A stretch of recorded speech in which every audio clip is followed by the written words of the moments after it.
Good afternoon, everybody. Welcome back to the channel. And yes, I am aware it's a Sunday, and there is a very special reason that I'm streaming today. And today is Autism Awareness Day.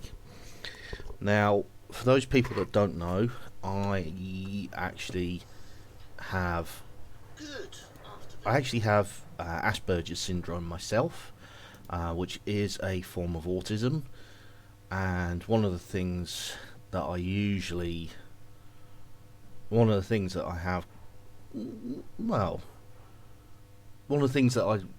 do know about is trains. And it had become, at one point, it was an obsession of mine. But there are obviously other forms of autism, and there are other things that people with autism and Asperger's they get fixated on. But my thing is, like I say, it's trains. So with that in mind, today I'm going to be playing a little bit of Train Simulator, in light of the fact that it is Autism Awareness Day. So today I'm going to be playing, I haven't actually decided what scenarios I'm going to be playing, but I will play an electric train, a diesel train, and a steam train, and we will do them. We'll do them in the UK. Something's just been added to the. Something's just been added to the list. That's not what I want. Let's go for Craven Moor. Something electric.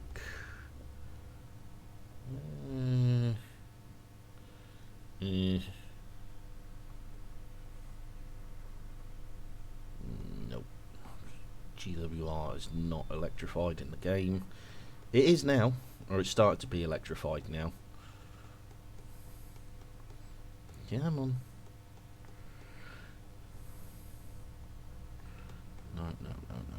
No. Set on Carlisle is steam and diesel.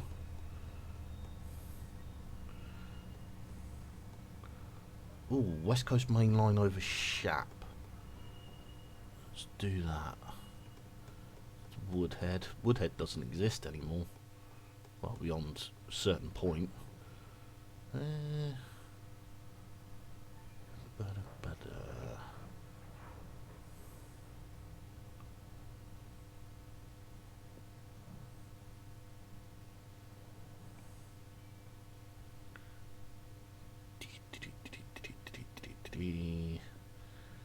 Carlisle to Preston.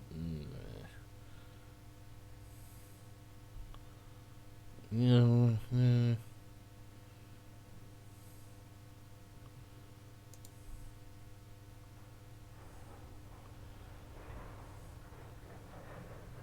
I'll do that one.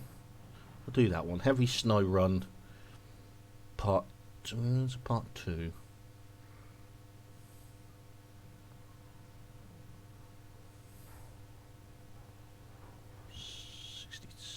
That's a Virgin Trains. I haven't got that one.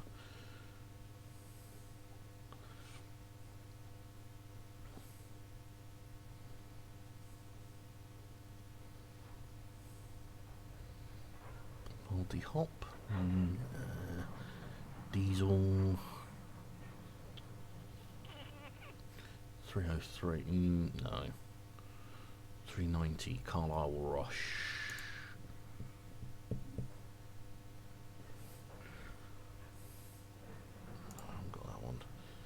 Yep. Pretty clear run. 74 minutes. Just over an hour.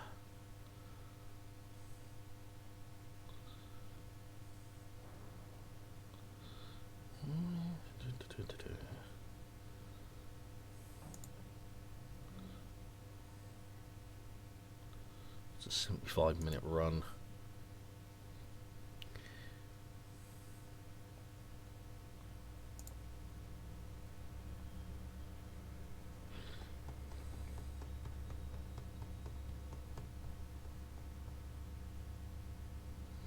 Now let's do this heavy snow run.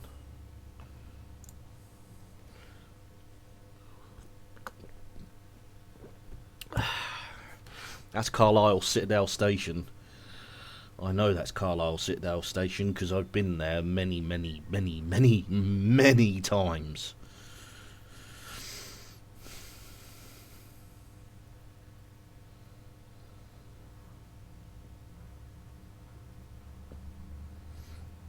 LNER Peppercorn A2, yeah, that would have been there. G2 Super D would have been there. 3F Ginty would have been there. And Stanya XP, yep, that would have been there.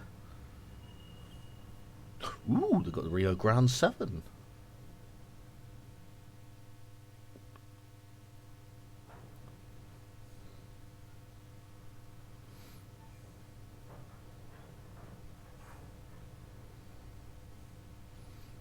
Tyrol. So many rail journeys I'd like to make.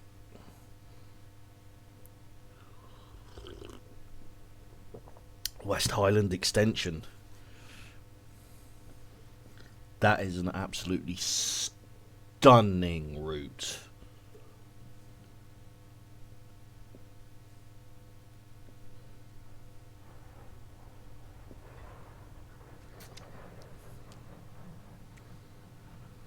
Oh, that's a third-party simulation. Okay.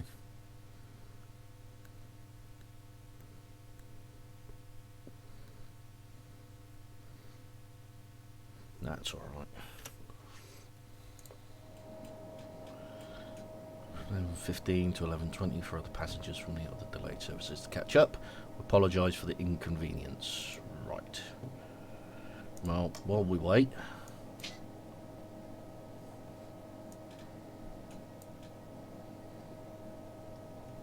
Leave the brakes on slightly. Let's get the washers going.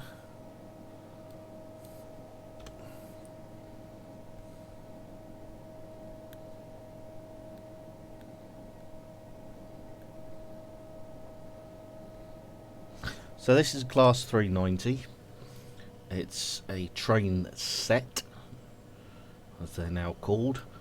So it's, as you see it there, pretty much semi-permanently coupled together. Electric multiple unit. So draws power from the overhead cables here, and everything. All the wheels are more or less powered. Now this is Carlisle Citadel Station, and like I say, I've stood on this station platform so many, and I mean so many times. Been across this bridge a number of times as well.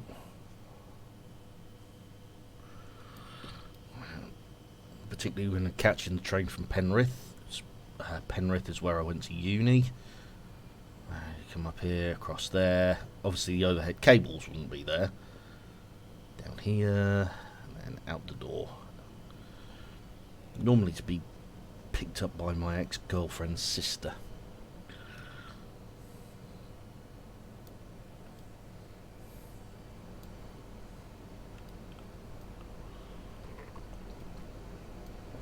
Got an HST pulling in there.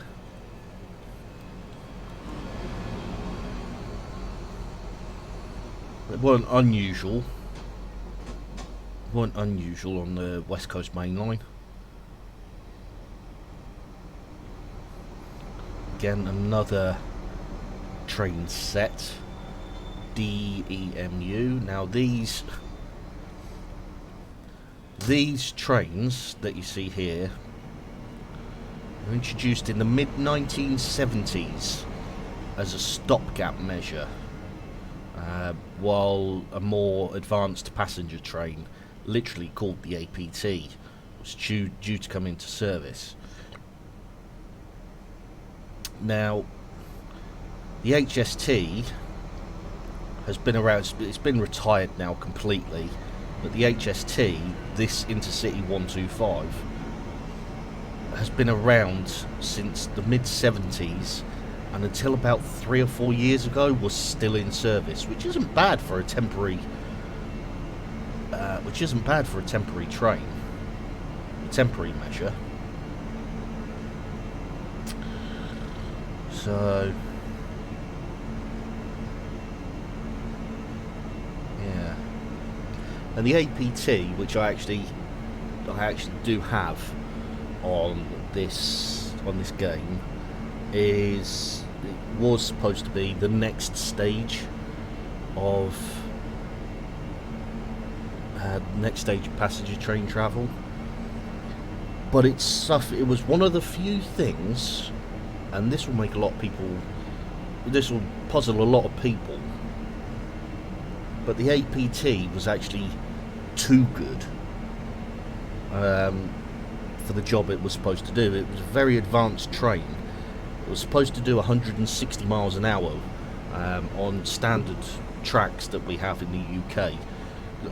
Our rail infrastructure is still Victorian, so the routes and the lines are still very much Victorian, HS1 and HS2 being the exception. So we don't have the space to build high-speed lines like they have in France. So we had to come up with a solution, and the APT was the solution. And it got to the stage, as I say, the idea of the train was it was to tilt into corners, actually lean into corners, so it could go faster around the corners, particularly on the West Coast Main Line, which is what we're playing on today. But it was too good. Like I say, it was too good. And ended up the engineering was too good, the lean was too good, and it ended up making people feel sick. Also, it was using a unique braking system. It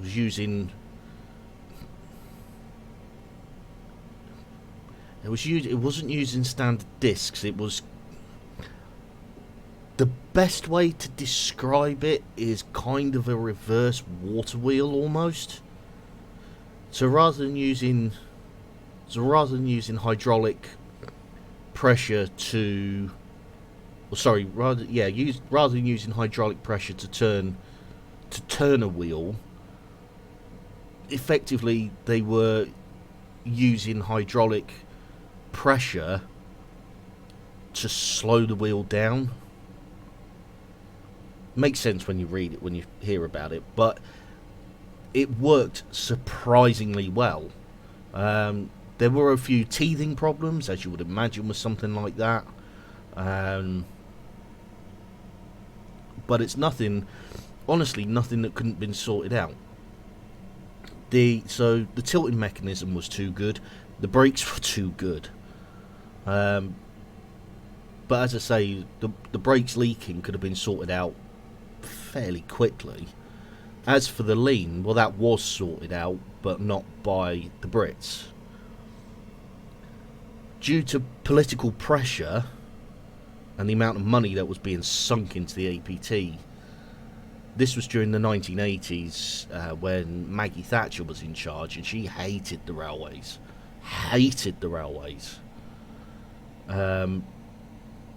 So they refused to put more money into the APT project. So BR ended up ironically selling the system to the Italians.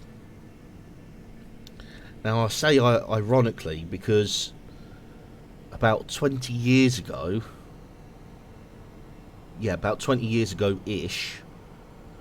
Richard Branson brought the technology back off the Italians when he took over the running of the West Coast Main Line. So effectively we had to buy our own technology back from the Italians. But to be fair, the Italians had actually fixed it. They'd actually put into place the updates and the tweaks that we were going to do. So yeah, right. So the passengers are loaded.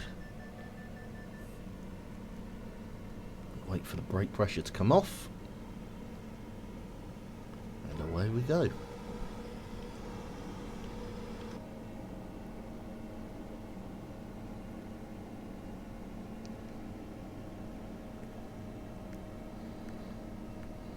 Yeah, and we had led to, as you can imagine, it led to rail enthusiasts when Richard Branson stood there on, I think it was it Euston or Glasgow, one of the two, Euston or Glasgow platform, and he's going, this is brand new technology and it will speed up the journey time between London and Glasgow.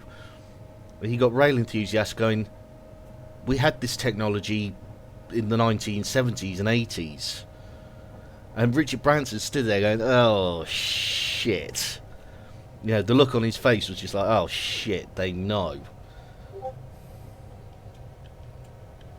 Oh yeah, we know.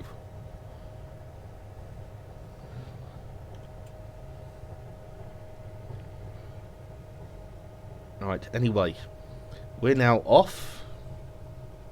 I've done enough.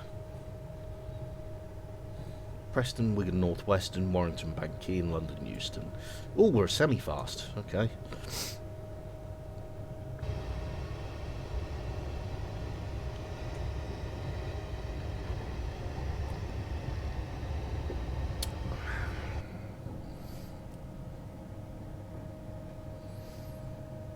Now the journey between London, Euston and Glasgow now is about 4.5, 5 hours.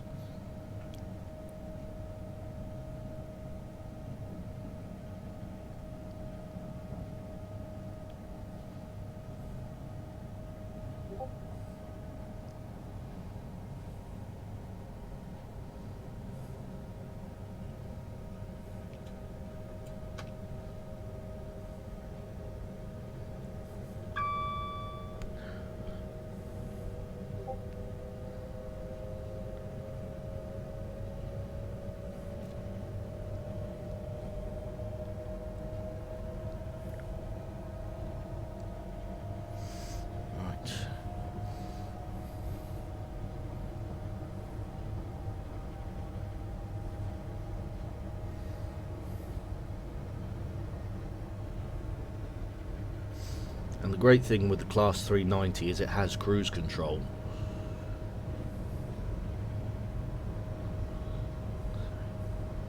This is up and 1 in 97.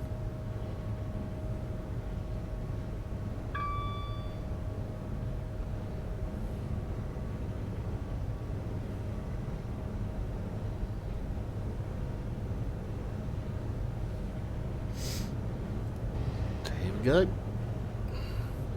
So at some point along this journey we will reach 125 miles an hour.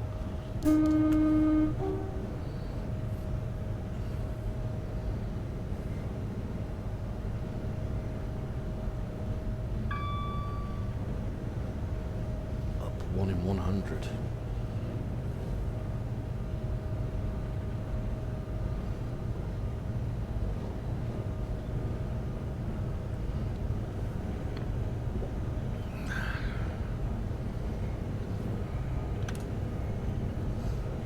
Cruise control on for a second.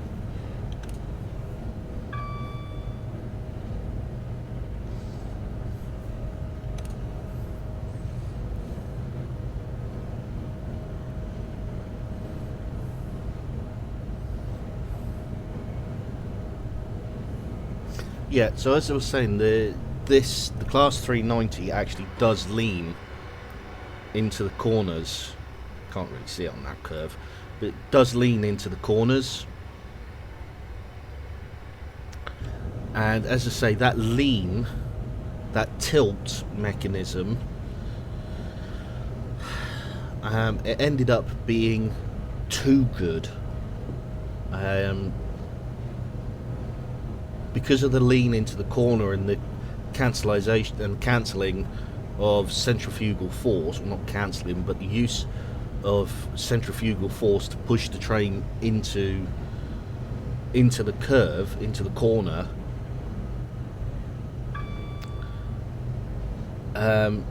gave people's their synovial fluid in people's ears were saying that obviously the train was level and wasn't leaning at all, but they were looking out the window and seeing the horizon going up and down and up and down, and that was basically causing people to be seasick. Also didn't help that alcohol was served on board the train, which kind of made it a little bit worse. In fact, you can see it there, the train is now leaning into the corner.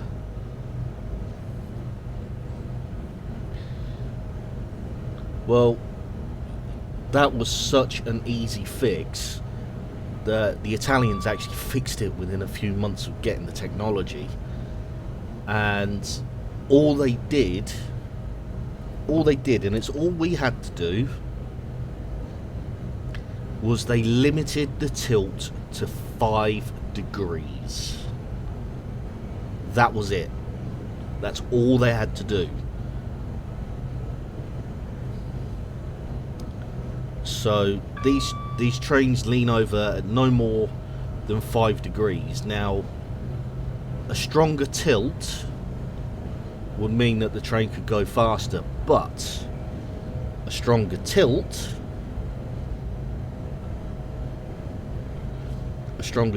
also means obviously more forces acting differently. The forces act differently, and what am I trying to say? The forces act differently, and you end up with that seasick feeling. So by limiting the tilt to 5 degrees was a good compromise, so you could still get 125 miles an hour or 200 kph on tracks such as what we have here, twisty turny track, without having to build a dedicated high-speed line.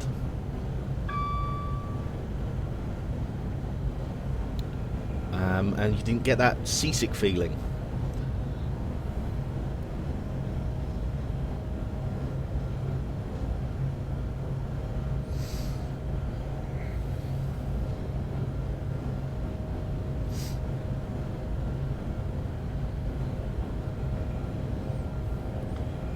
And the next station along is Penrith, which will be coming up in about 5 minutes. Another platform I spent many a time on, and I know Penrith very, very well because, as I say, that's where I went to university. North Lake District.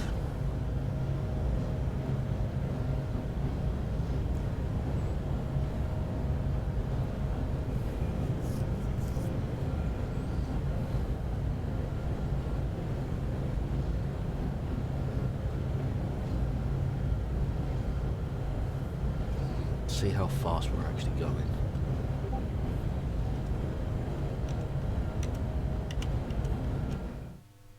It's not what I wanted to do. Actually, 124.8. Okay.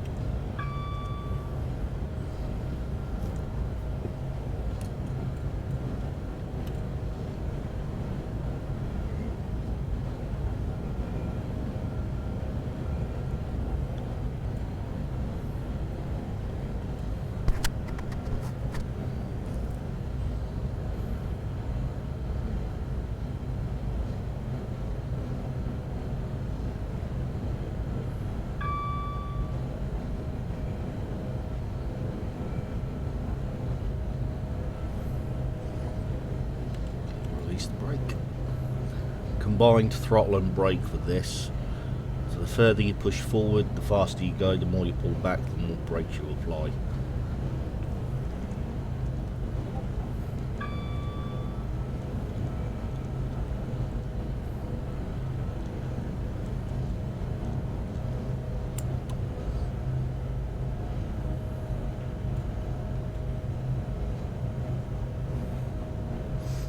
I'm going to go full throttle here because I've got 120 mile an hour speed restriction.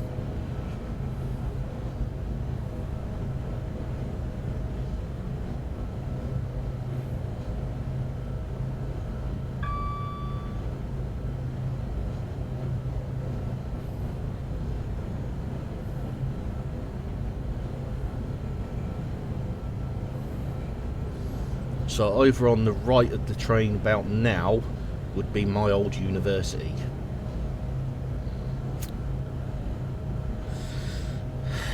It's where I learned to do all the outdoor activities. Well, I didn't learn to do the outdoor activities, but I learned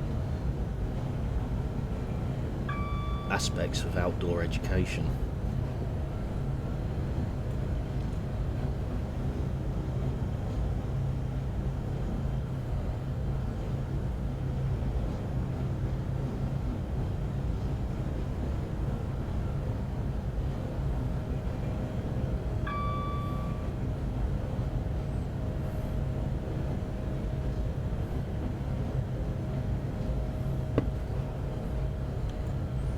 That 95 mile an hour speed restriction tells me we're about to enter Penrith. So let's start slowing down. Got less than a mile to go now. Get those brakes going.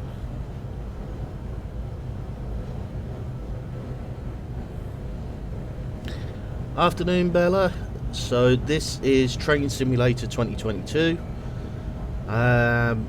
This is because it is National Autism Awareness Day today, or Autism Awareness Day. I'm not sure if it's a worldwide thing or just a UK thing, but it's Autism Awareness, and for that reason, I thought I'd play Train Simulator, as trains are one of the things that a lot of autistic people. Okay, cool. Cool. We're just going through Penrith station now, which I spent a lot of time stood on because that's where my old uni is. It's in Penrith. So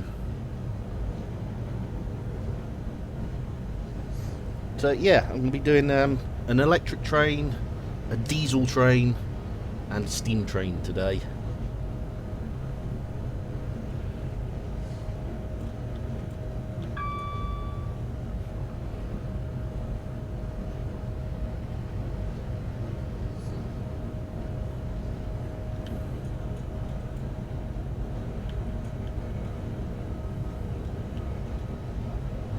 Brakes released. So this is the West Coast Main Line. This is the train we're driving, an electric Class 390.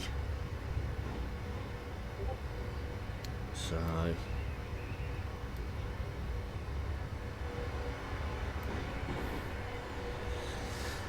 yeah, it's not something I normally stream, Train Simulator. Oh, your godson has autism.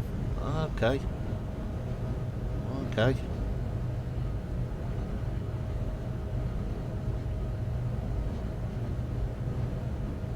Oh. Yeah. It's not a bad train.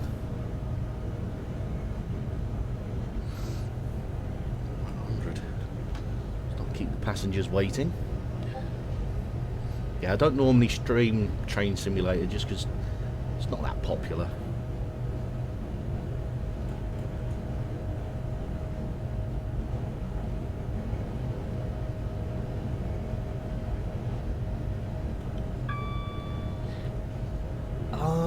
I'd forgotten about that. That's awesome.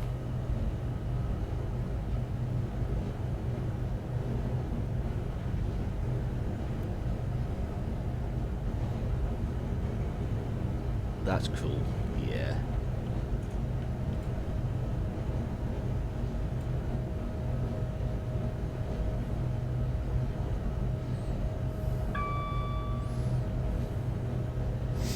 Alright.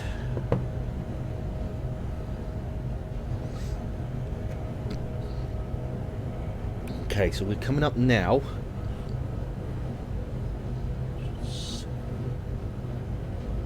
Nice. I prefer HO00 myself. Just a personal thing. Nothing wrong with N scale or N gauge.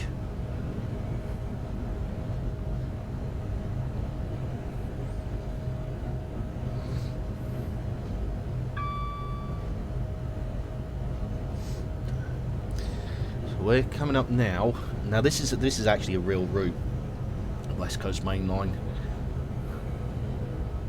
These like big trains, fair enough.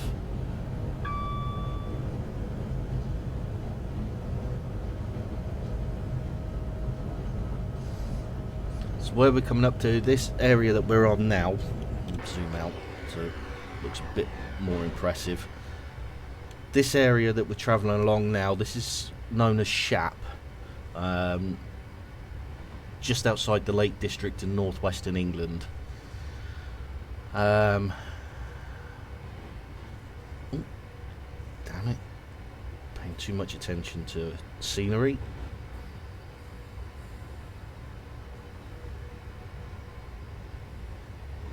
Heard of that place? Yeah.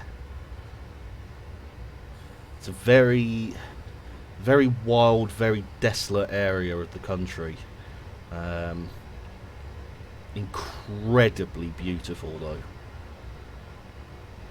But where it's high and exposed, the winds, particularly when the winds come from the west, they are harsh. They really are harsh. But this area in particular, it's got one of the steepest gradients on the mainline network. It's not the steepest, but one of the steepest. And during the days of steam, this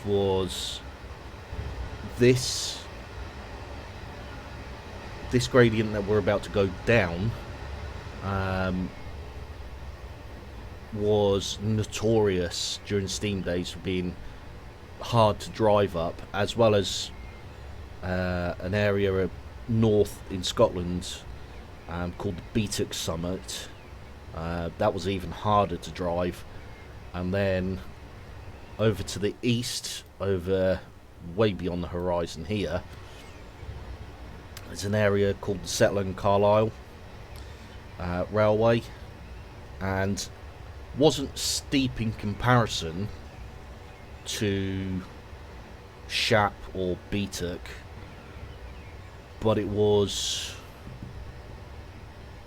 over 10 miles long of a medium gradient, so it made it a really, really quite hard drive. So there's the cement works, which means we're about to approach Shap Summit.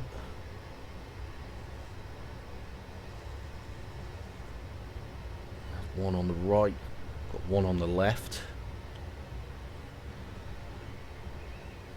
and then we're going down a 1 in 75, which is just steep. Like I said, it's not the steepest gradient. Steepest gradient in the UK is 1 in 37, which I can't remember what that is in percentage, but 1 in 37. To this day, still needs at least 2 locomotives to get up. So apart from the class 70, which is strong enough, powerful enough. And I'm now waffling. Right.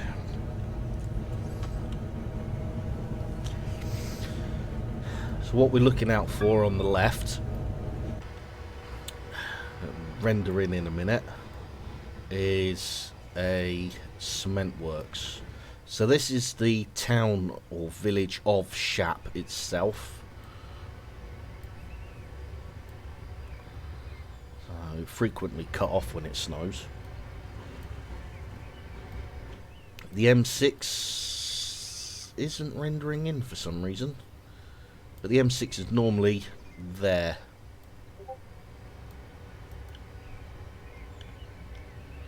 And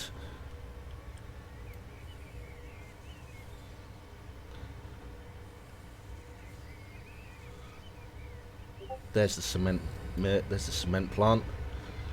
So the M6 is actually a bit further over there. But I've been across this shap. Haven't driven a train across it. I've been on the train across it, but I've driven the M6 on a motorbike, a car and a van.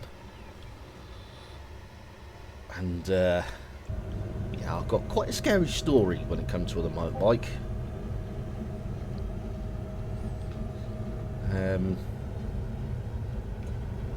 So as you know, we drive on the left here, and I was driving north, so I was heading north towards uni, and it was quite strong winds. I was in the left-hand lane on my motorbike, and the wind was that strong that I was actually being blown across the motorway, which is 3 lanes. I was being blown across the motorway on my motorbike, and as you can imagine, it was quite frightening. I was leaning to the left to try and keep myself in the left-hand lane, but yeah, I ended up still being pushed across.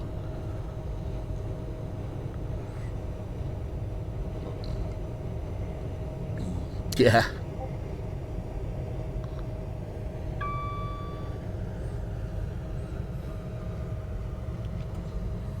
Look back now on some of the things I did with my motorbike, and I think, how the hell am I still alive?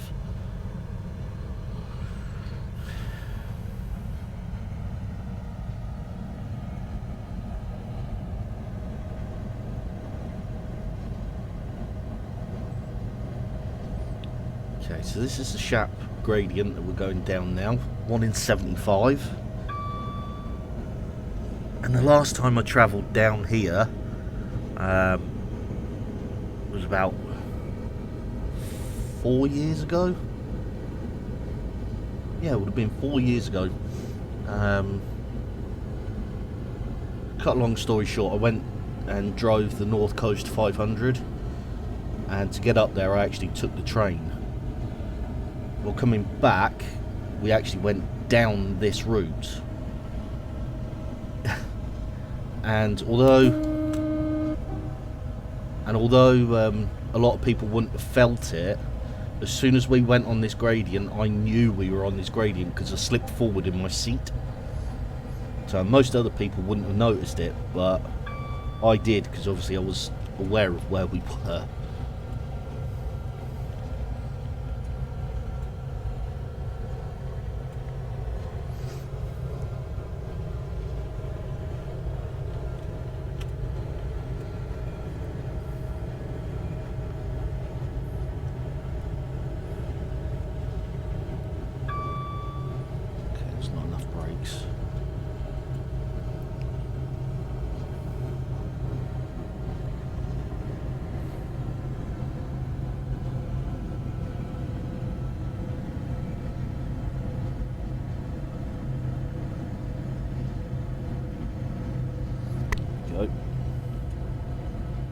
Yeah, they can.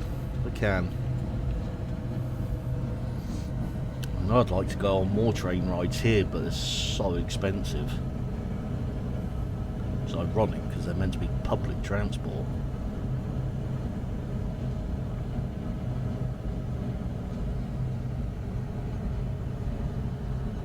Okay, clear through the next block. That's the M6 above us now.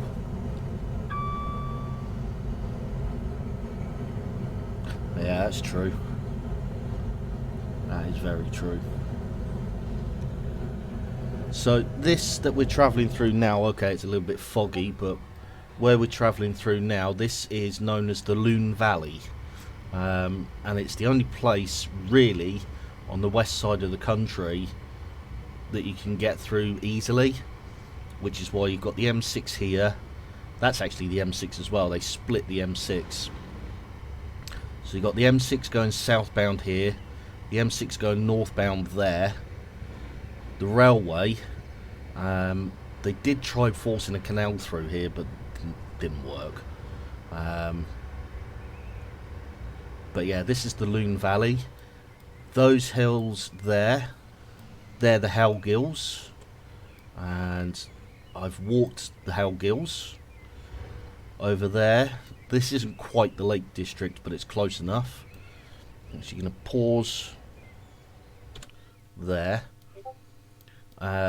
This isn't quite the Lake District, but I did a walk that actually ended up coming through here, through this part of the valley, under that bridge,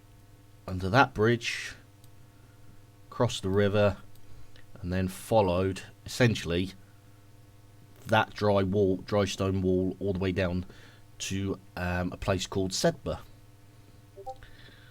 So yeah, it's like at the moment, driving this route sometimes feels like going back through my past. So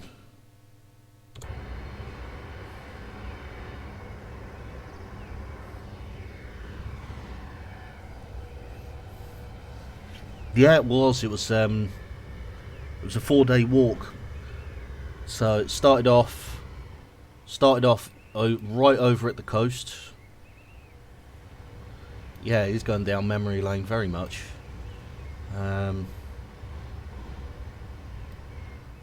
Yeah, it started off over at the coast and ended up, like I say, in Sedbergh over here.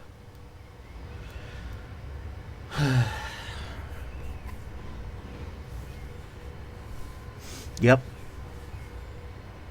Oh, long time.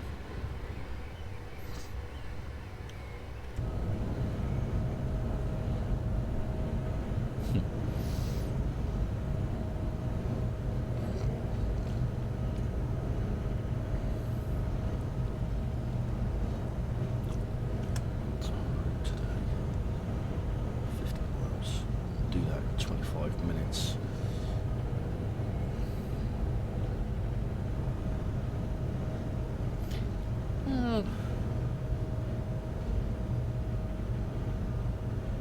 Everybody can do it, it's just how long it takes you.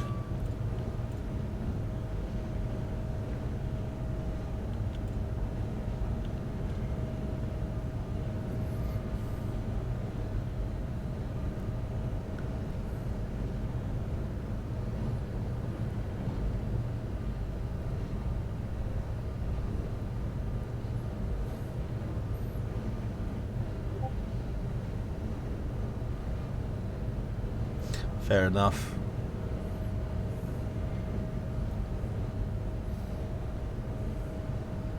Would take slightly longer then.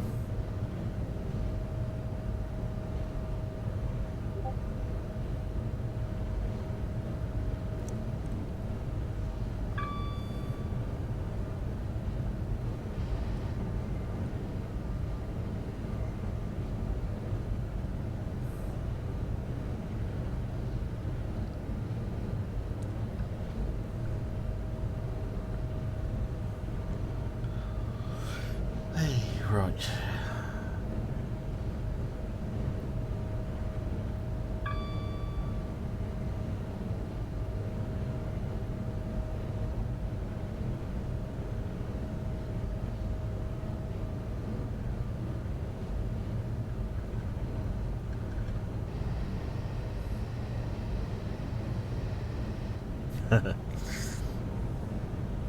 Fair enough. I understand.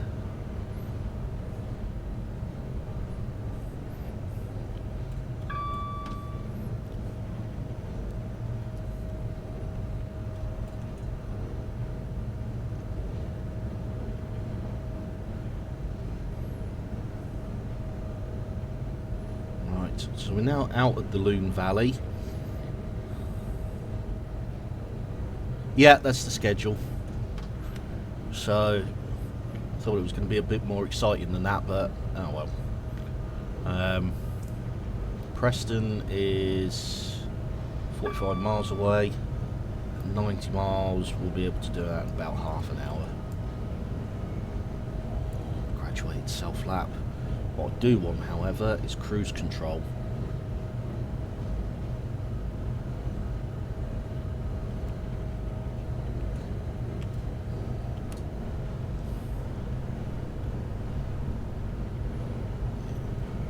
Clear through the next block.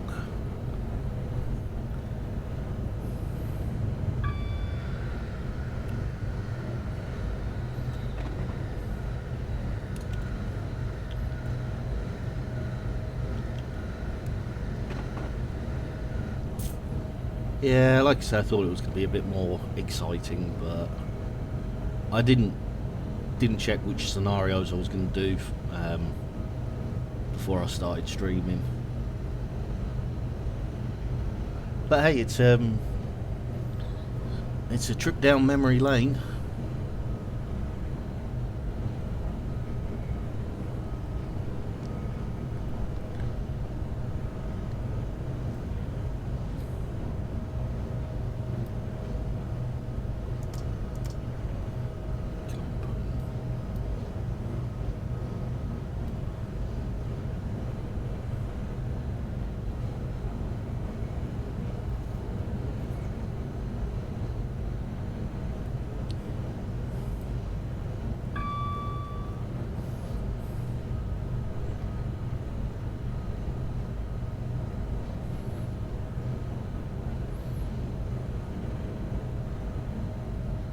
So the next station we'll go through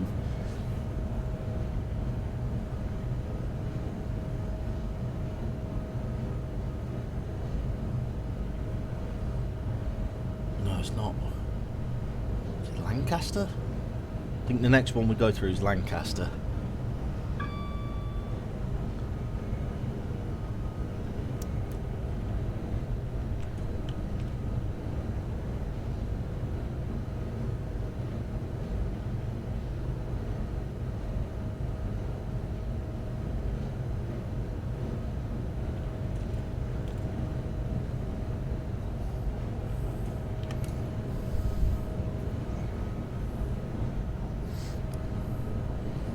Be expecting to slow for that in a minute.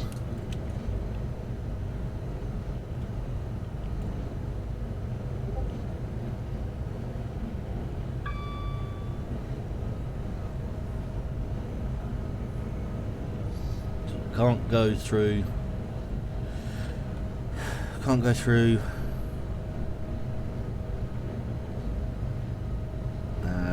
a station at 95 miles an hour.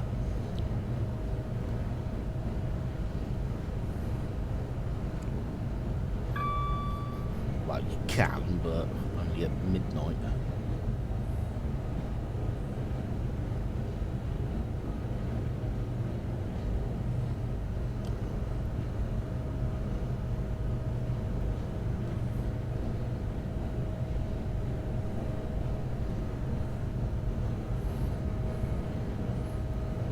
Not every station, no. So this is this one mimics real life, so we're actually skipping most of the stations. So we started at Carlisle, which again is a station I spent many a time on, because I used to live in Carlisle with my ex-girlfriend. Skipped Penrith, we skipped this station.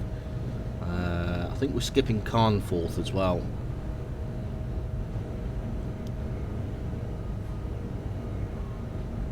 Skipping Lancaster.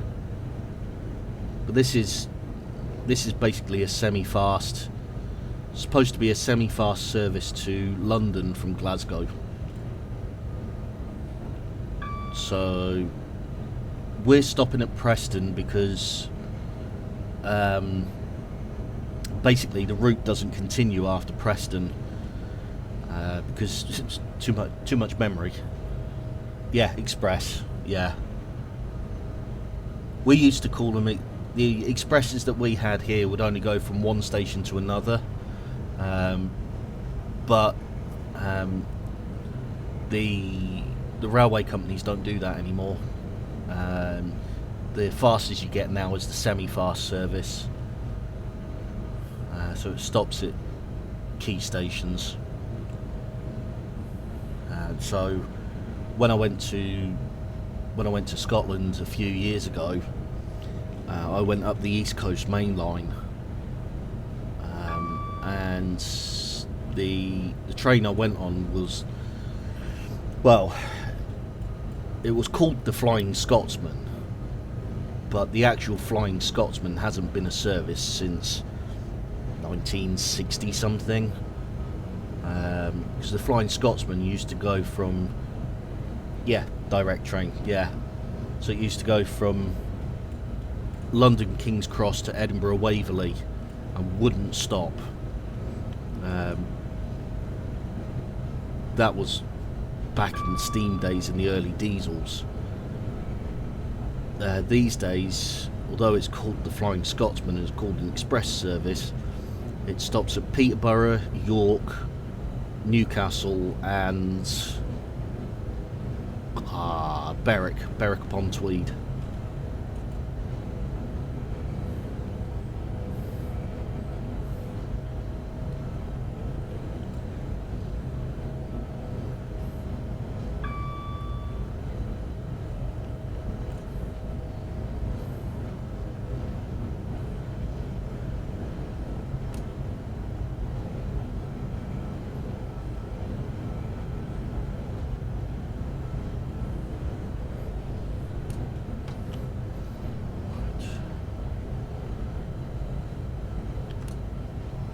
Control, how far are we from Preston?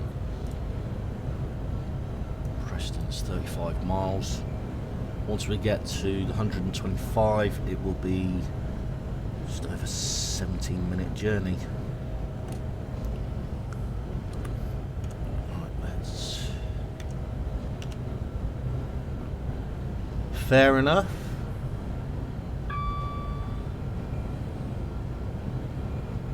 Well, I wouldn't...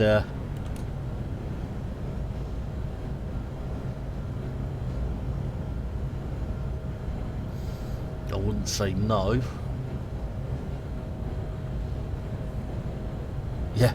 Yeah.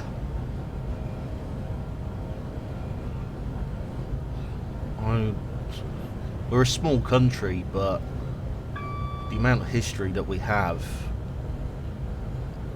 yeah.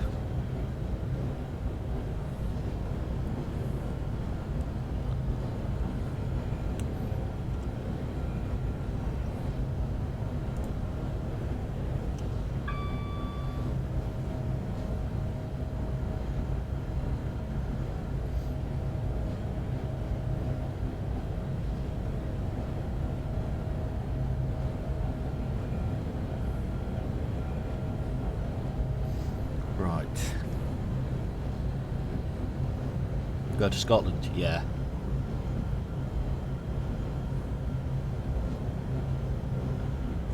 Scotland is stunning, absolutely stunning.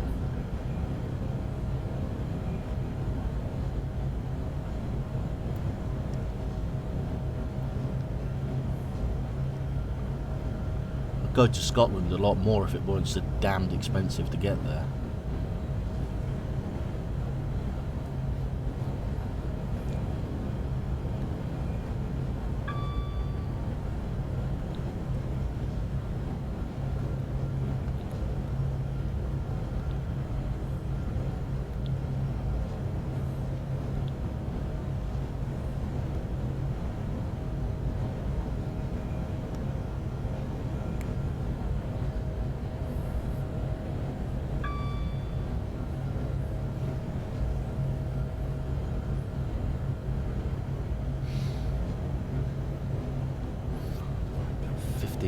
Outside.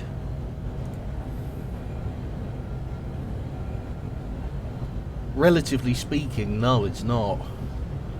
I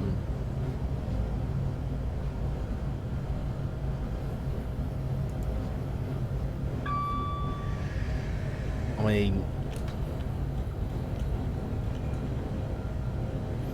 for us, for somebody like me, I mean, it's there's a saying, and it's actually pretty true. Um, in Europe, 100 miles is a long way. In America, 100 years is a long time. And it is true. I mean, for me to get to the border of Scotland from where I live would take me about 6 to 7 hours. Which, like I say, in the grand scheme of things, it's not that long. But and that's driving. To get the train, it's 4 hours from London anyway. And to fly, it's about an hour, if that. But yeah, it's expensive no matter what you do.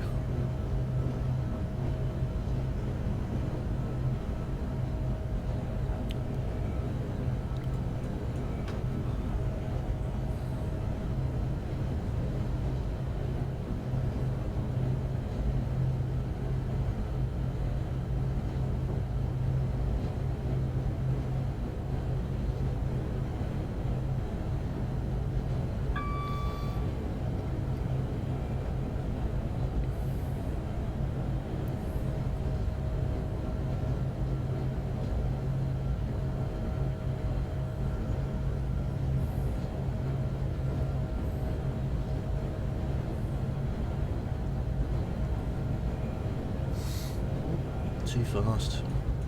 If I was a real driver, I'd have a slap on the wrist.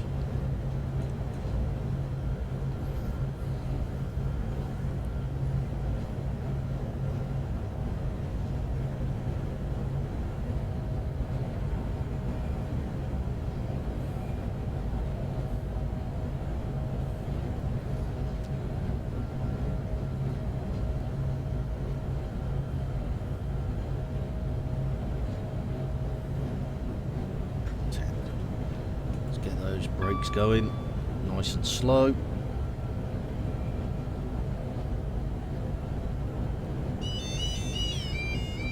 Level crossing.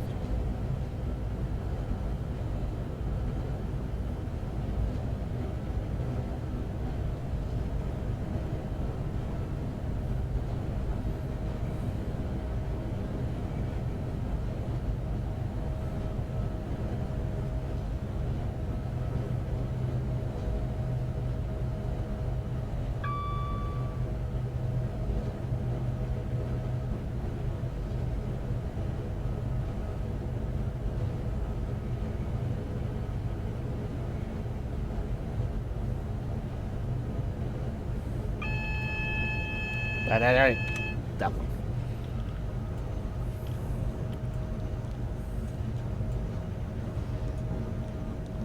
That was the AWS that was telling me that there's a yellow signal ahead.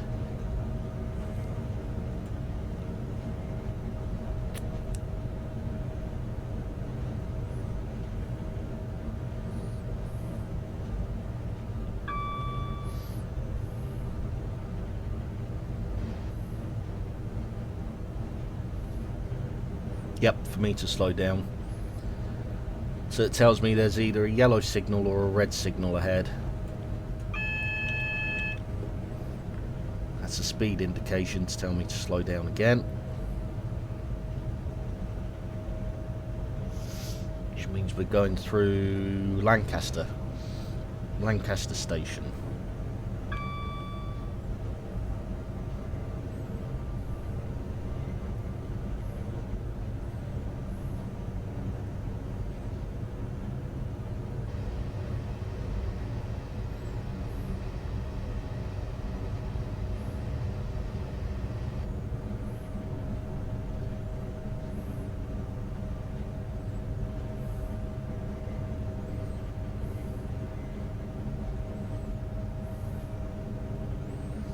Is it Lancaster? It should be Lancaster.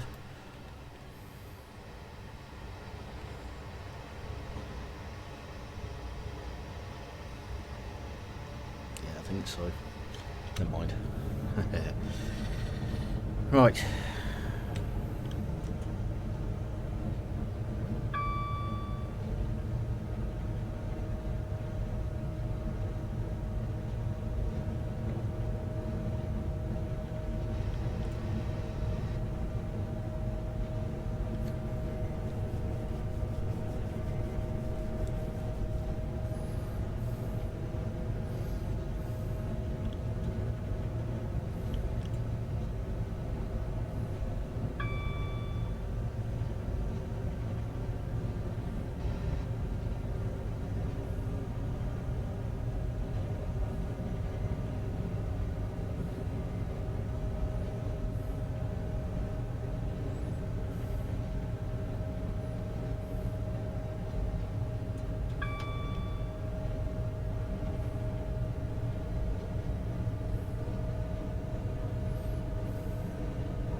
Let's get up to line speed again.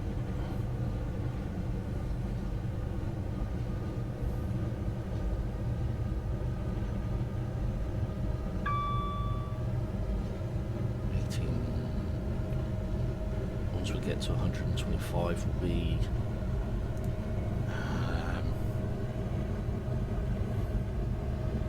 it's 18 miles. 18 miles to 9 minutes. Be about 9 minutes outside Preston.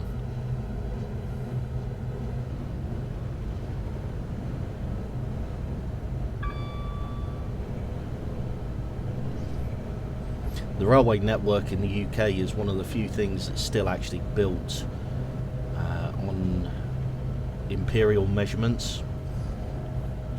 Well, the old network, HS1 and HS2, built to metric standards. But any work done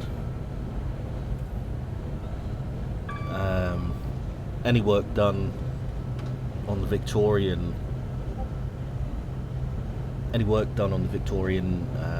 infrastructure is still done using imperial measurements, because obviously it was built using imperial. Started in AC, got the backpack and made it to DWM to cabin and drop off some stuff. Nice. Nice. Gonna head to Summit. Awesome. Should be some good stuff at Summit.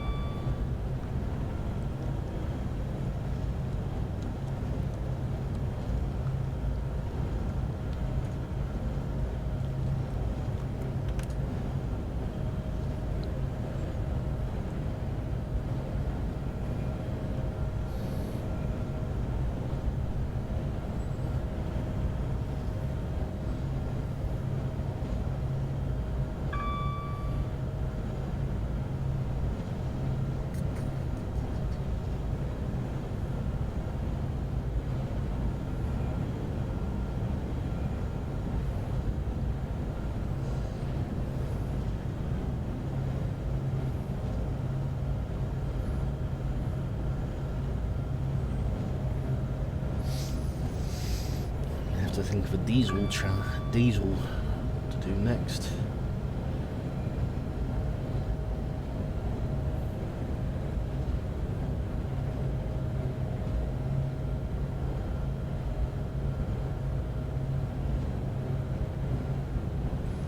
Stay long in AC, just got backpack, left hand, no weapon.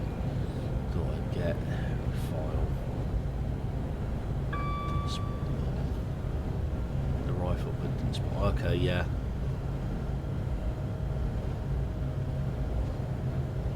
You'll find one soon enough.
FC.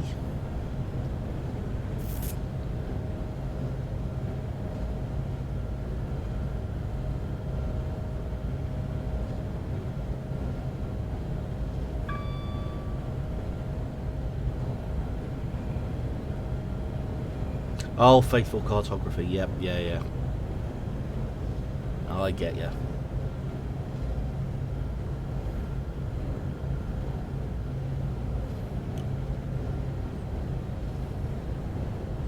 Yeah, I forgot about that one.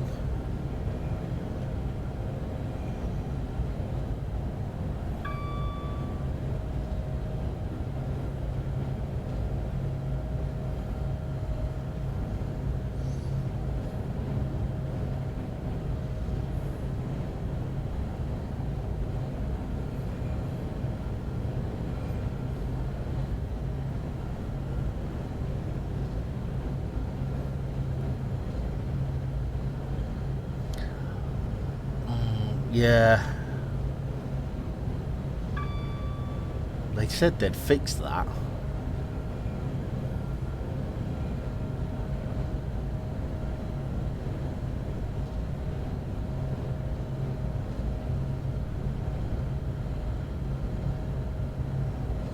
Yep.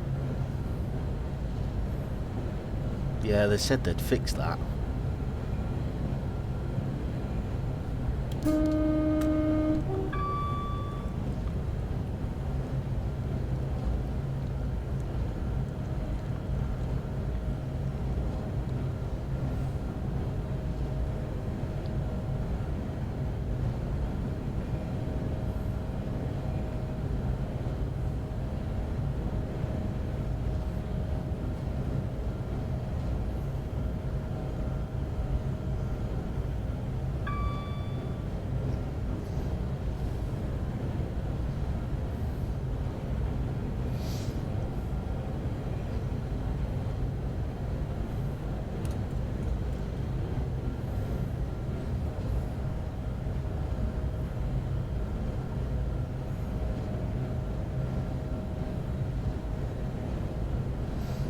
No.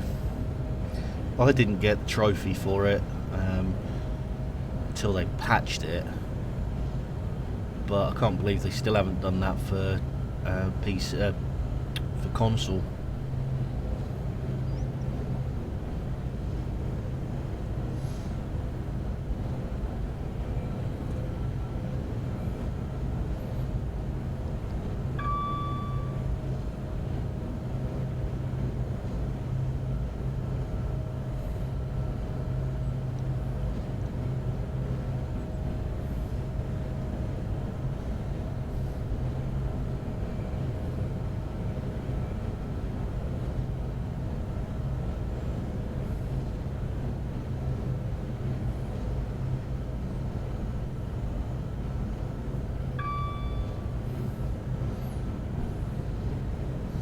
Mind you, they haven't done a lot to fix.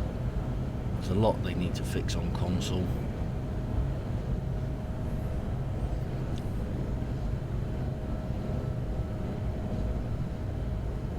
Yeah.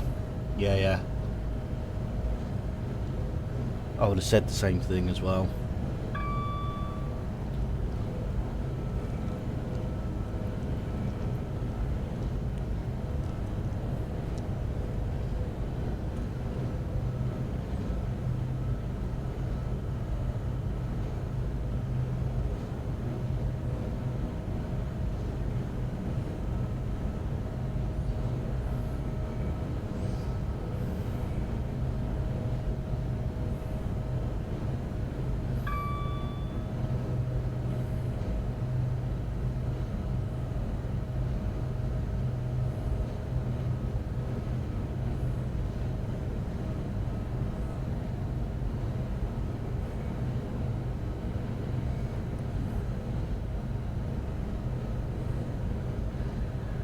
Yeah. And it can get annoying.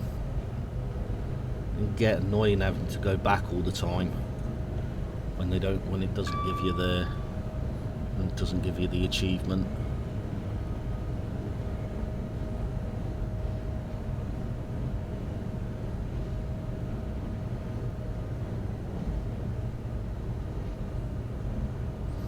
this will be here. Yep. Yeah, always a good idea.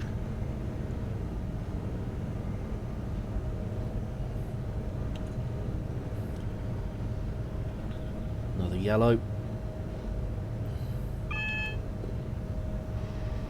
Got to slow down from 70 to 35. Interesting.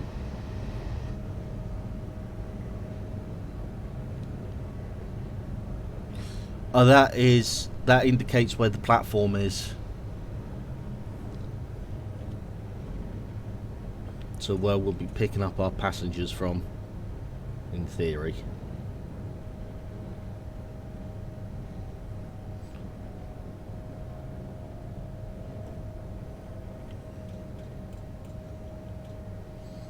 Cruising nice and gently into the platform, brakes off, and let inertia slow us down.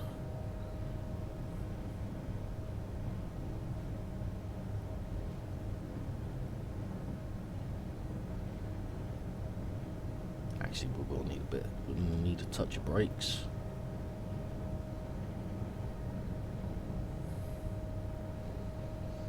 There's 2 platform 4s at Preston. There's 4A and 4B.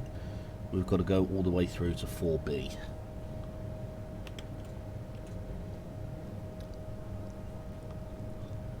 Which is here. Now we've got to stop.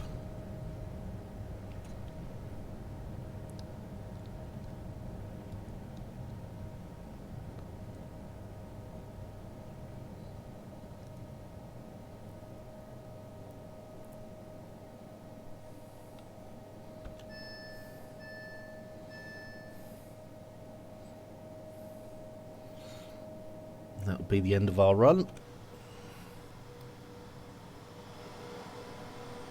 Preston.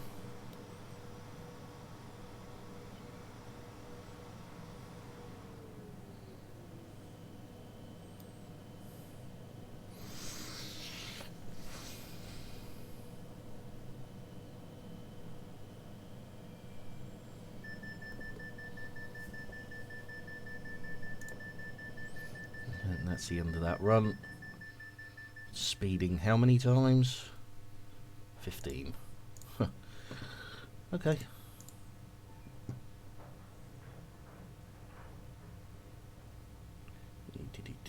Let's see what diesel, not Cornish main line, that's pretty boring. Long hop? No, not at 2 hours. 47.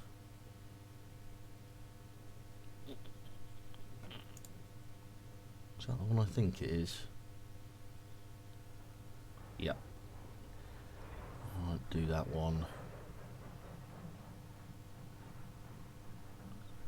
Do that one.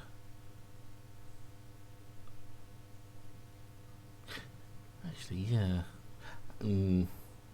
Although saying that, this one is known to crash and have bugs.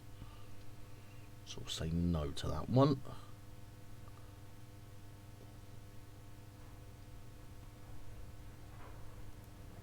I'll say yes to this one though. I've done it before, but we'll do it again.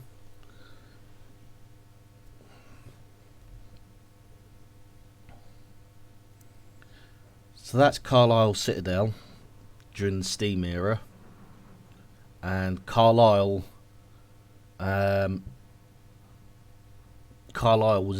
during that time, during the, or up until the 1960s, quite literally ringed in steel in railway tracks.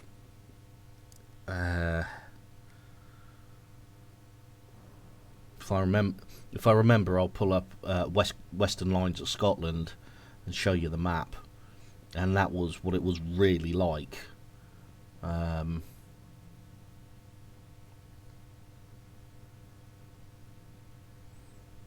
Yeah, very, very busy area.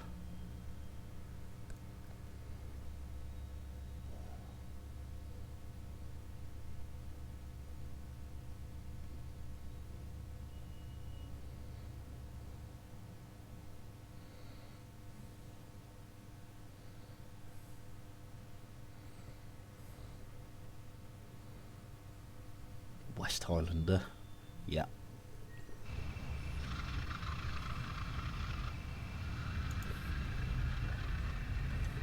Open the doors. Go down here, let everything spawn in.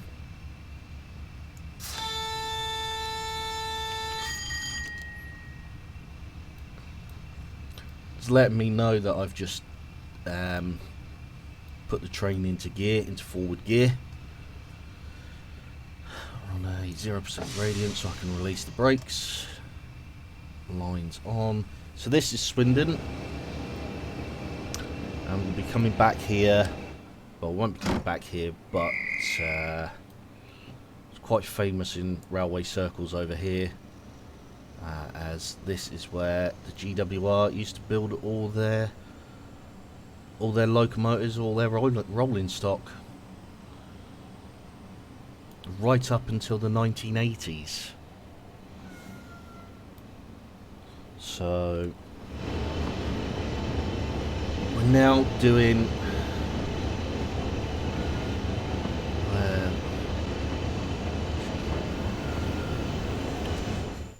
let's restart that one.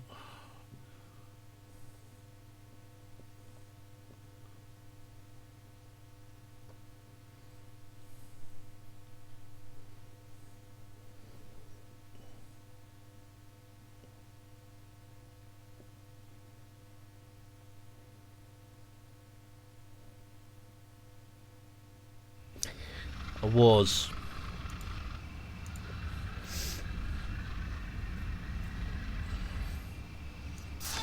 me waffling on so much that I wasn't paying attention to the signals.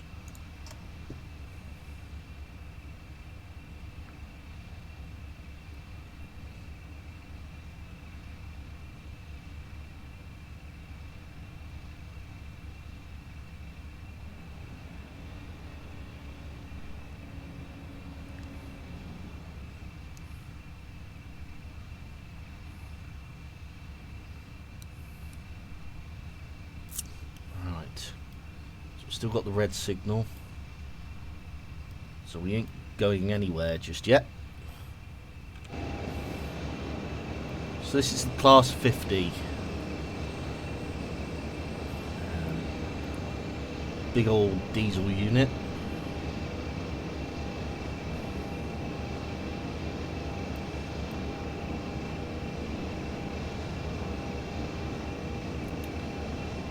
Actually not bad locomotives, provided they were used properly.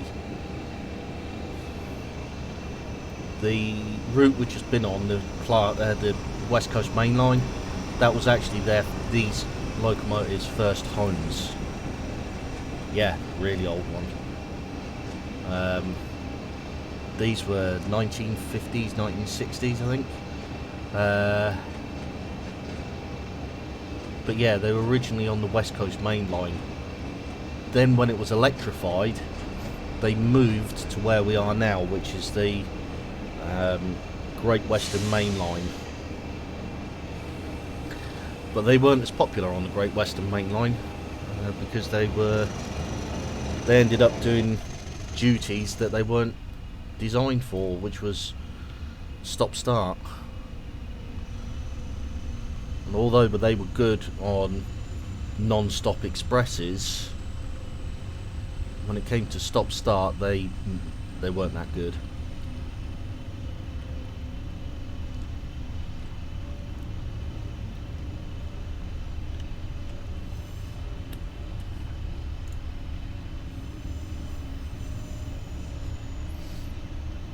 Sometimes the signals will show red when they're supposed to be clear. There we go. So it's just changed to green. Now this route that we're on now was surveyed by Isambard Kingdom Brunel in the 1830s. And he had a vision of being able to buy a ticket in London to get you all the way to New York. The idea being that you came along this part, came along the Great Western Railway, got a boat at Bristol, or a ship in Bristol, and ended up in New York. Worked for a little while, but yeah, due to stuff that happened, didn't work out quite the way he planned.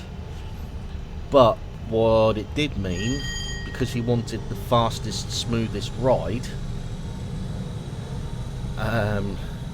it meant this is one of the flattest main routes in the country. Slightly longer than most main routes, ended up being called the Great Way Round, because rather than going over hills, Brunel went around them. But it had the advantage that his trains, and remember this is 1830, his trains were high speed, really high speed compared to the competitors. So where his competitors went 30 miles an hour, the Great Western Railway were regularly hitting 50 miles an hour. So high speed for the 1830s. It also helped that Brunel's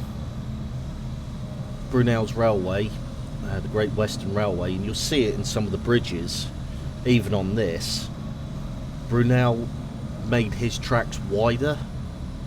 So we're running on standard gauge here, which is 4 foot 8.5 inches. Brunel, up until 1892, Great Western Railway ran on a broad gauge of 7 feet. Yeah, they were using coal as well, and the first locomotives, they weren't that powerful either.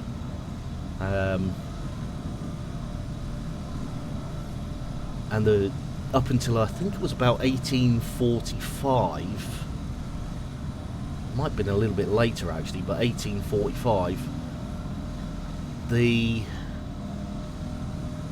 locomotives didn't have a reversing bar in them, or a Johnson bar. Didn't have one of them, so they really couldn't vary the amount of steam going into the cylinders. So it was a case of all or nothing. But once the reverser had been invented, steam engines became a lot more efficient. Yeah, they only go forward. Well, they could only go forward at the time, but now they can. Now they can go backwards. So reverser. Still, it's what this is still called. This in the middle here.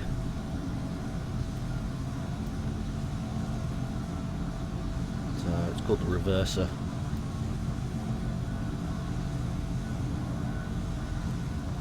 And you'll see it on the steam train when I drive it next.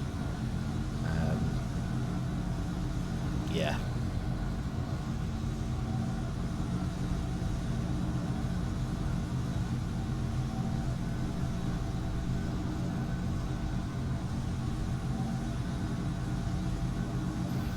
So this is the Vale of White Horse.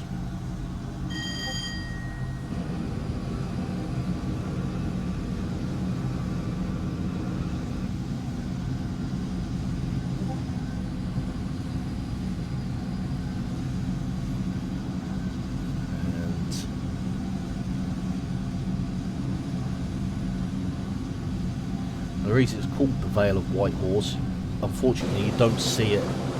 You won't see it on the simulator because it's a little bit too far away. But over on this ridge line over here, there's an ancient monument, a horse monument dug into the hillside there. The Abington White Horse.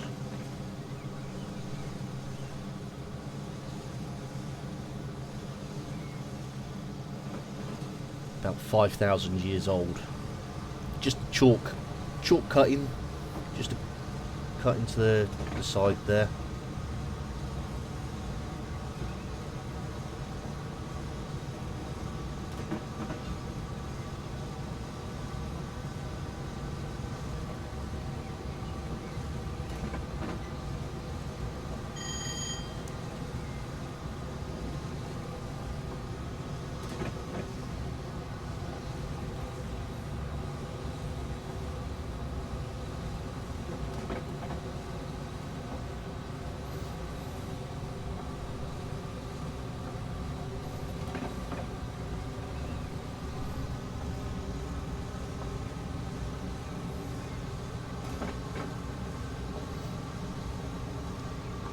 So we're going Didcot, Reading, Paddington.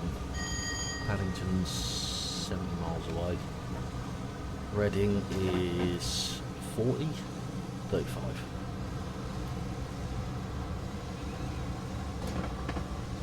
And we are now approaching the maximum speed of the Class 50. I mean, they were powerful. They were powerful diesels for... They were powerful diesels for when they were built. They were one of the most powerful on the network. But obviously times change. And yeah.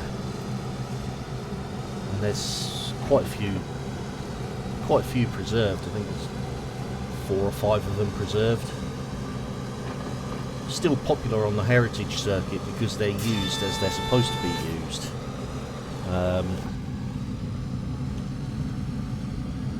Which is long distance running without stopping every 5 minutes.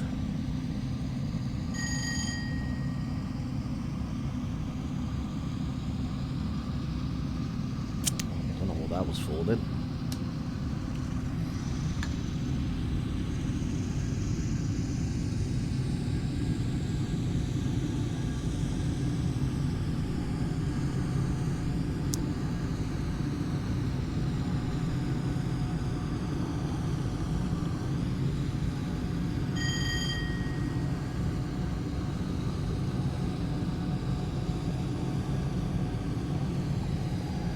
Yeah, it was enjoyable. Yeah, it was fun. So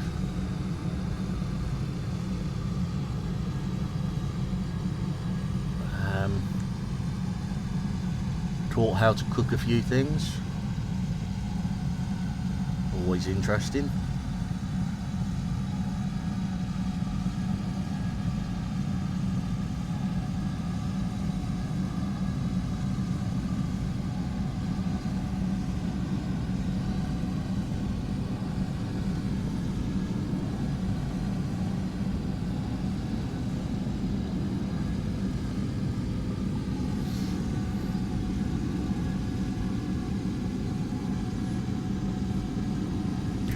Should have kind of a semi-permanent site that I can use from next month as well. Sorry, this month.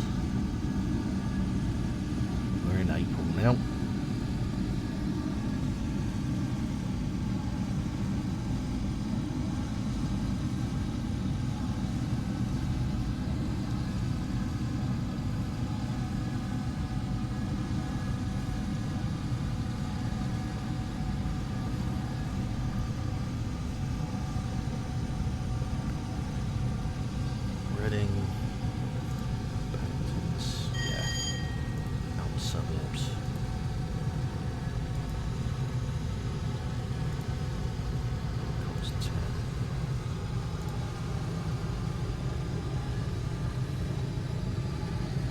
Yeah, do it once a month. Yeah, teaching people different aspects. So next time it will be sleeping under tarpaulin, not sleeping, but shelter building using tarpaulins and hammocks.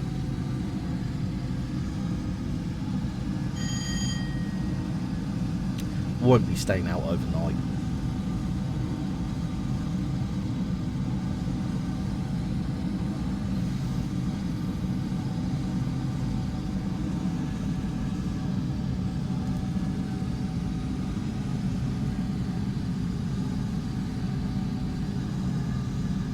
Yeah, I hope so.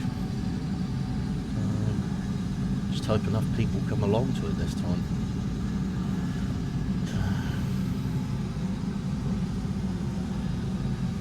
Which reminds me, actually.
I promote it within the Meetup app,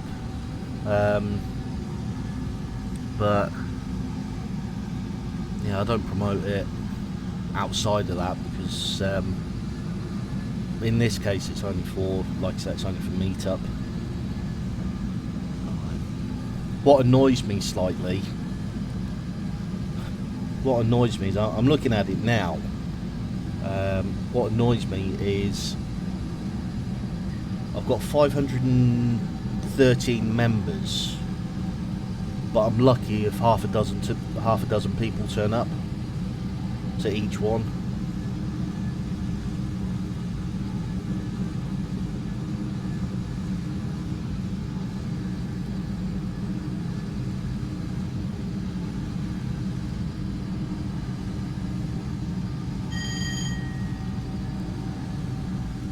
Yeah.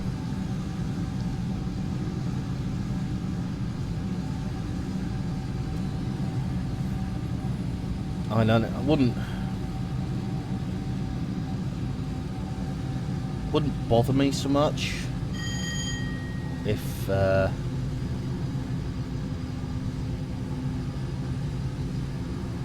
wouldn't bother me so much if more people turned up. Exactly. And what's annoying about it as well is there's people from like 50, 60 miles away that have signed up. Yeah, and they're never going to come. They're never going to come to a meetup. So yeah, I mean, thankfully now more people are actually starting to show up.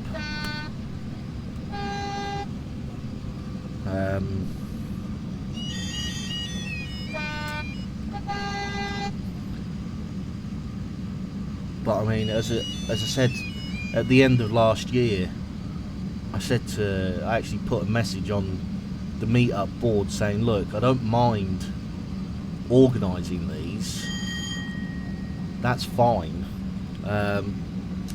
but it's actually costing me nearly £90 every 6 months. With the way things are in the country right now, I would rather have that £90 in my pocket. So I said to Pete, look, if people don't turn up to these things, I'm going to have to shut the meetup down, the group down. And that kicked some people into gear, and they've actually started showing up now. So I'm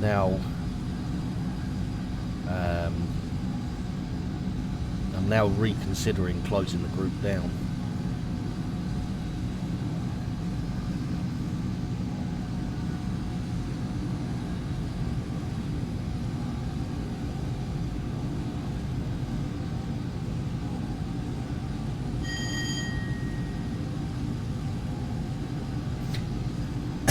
No, it's only every 6 months. Don't do membership due. It's just monthly dues.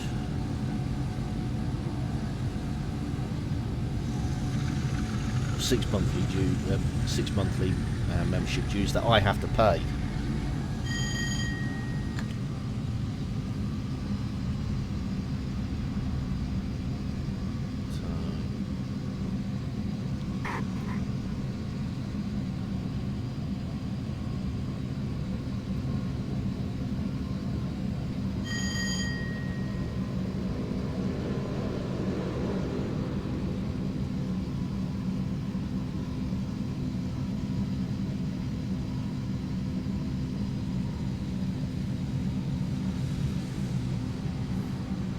Yeah.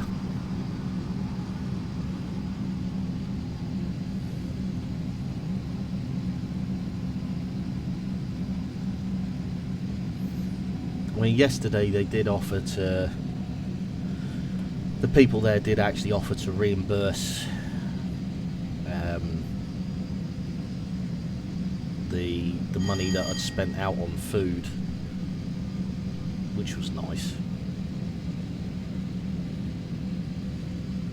Yeah. So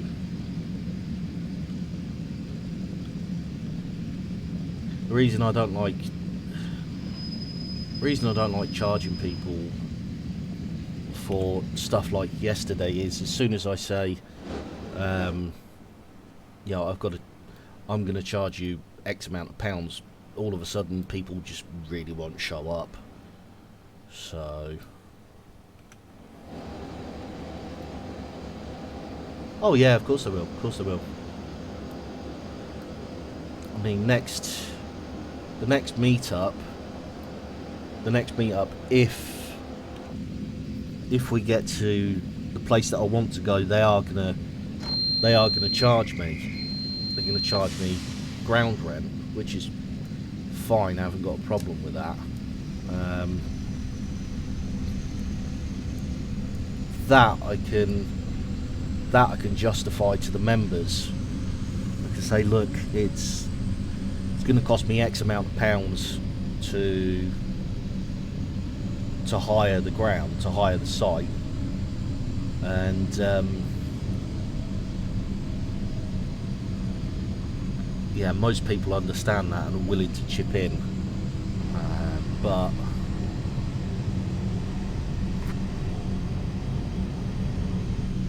anything else, particularly where we were yesterday, was public lands that nobody charges for, so I can't really justify saying to people, look, you know, you're going to have to pay to come to this one.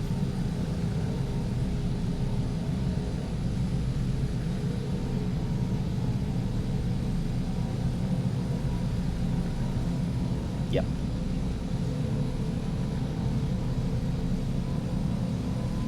Even more reason, yeah, it's true.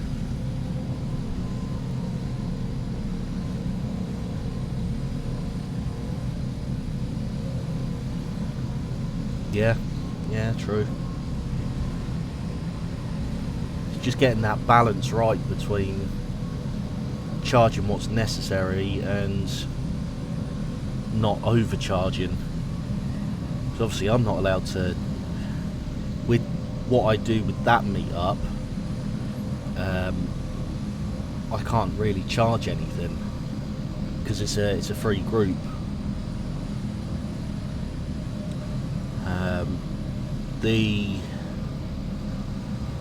Some of the skills I teach, because I've got the qualification, I can and I should really charge, but meetup ones I can't.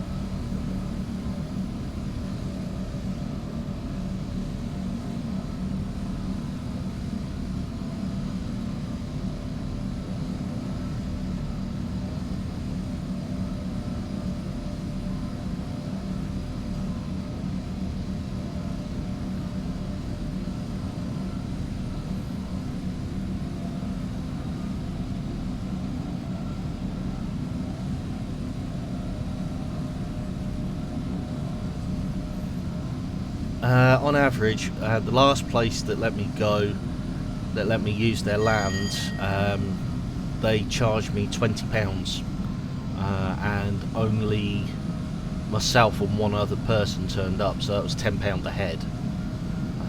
And obviously, the more people turn up, the less cost it is. Place where I went to yesterday, obviously I wasn't charged that because that's public land, so that was free, but the food cost me £10. But in fairness,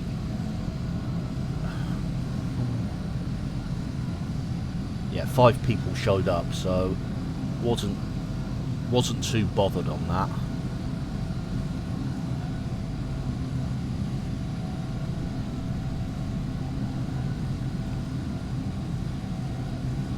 Hi, Amy.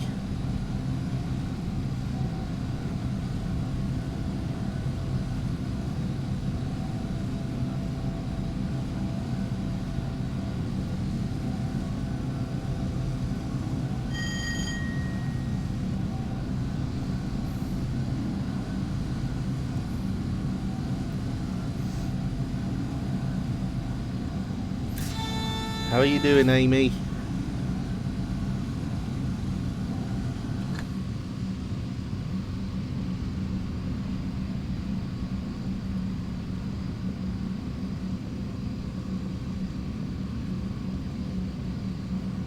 Good. Ow.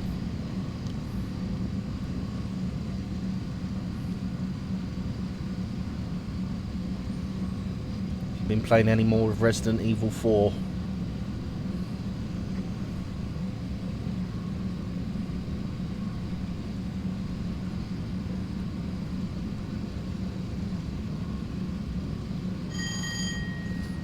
No dead bodies on the line today.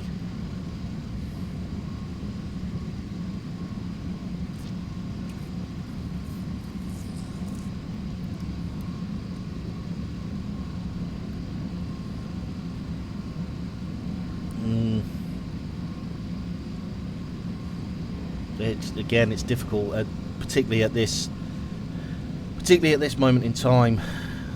People have got more important things to spend their money on, so which I totally get.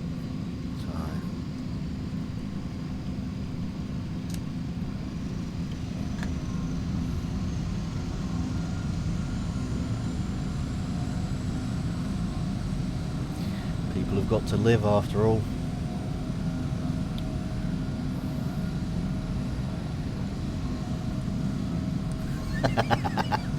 Yeah.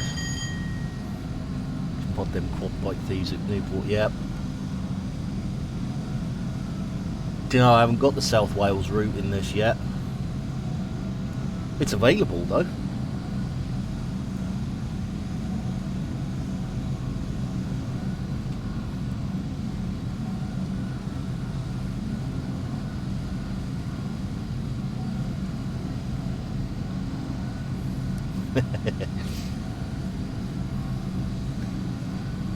My window. Yeah. Hi, quad bike thieves.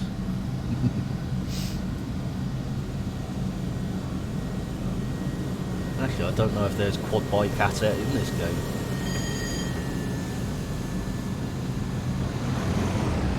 Class 37 on the right, class 47 on the left. Splat, yeah.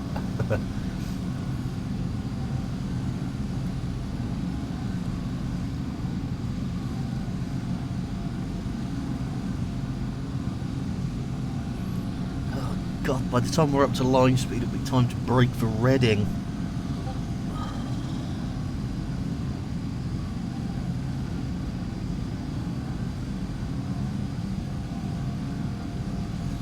Then into Paddington.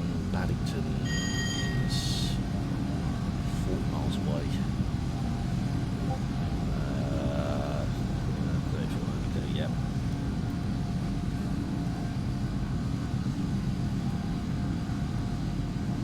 Let's have a look at the map.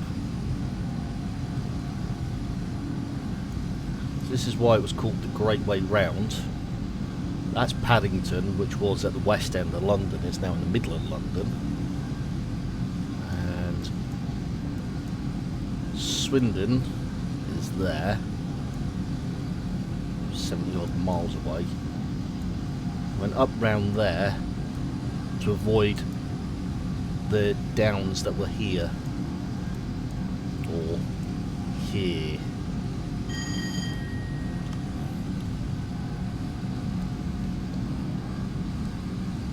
Should have driven an HST.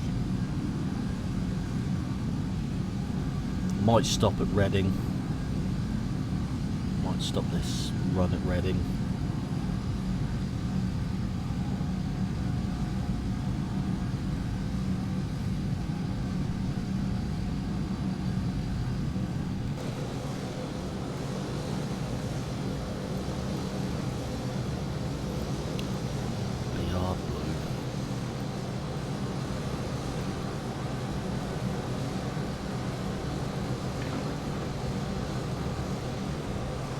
Coming into Reading,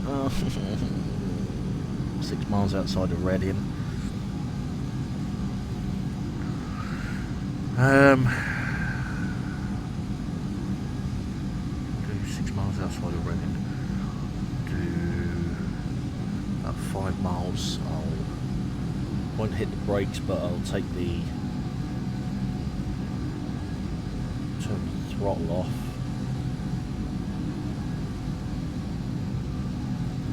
Coast into Reading.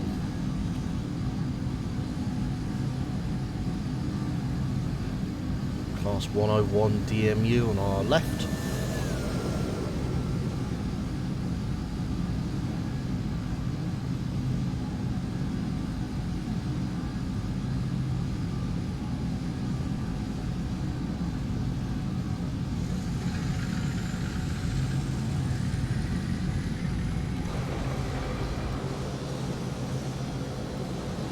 Say, why was a class 37 suddenly starting up then?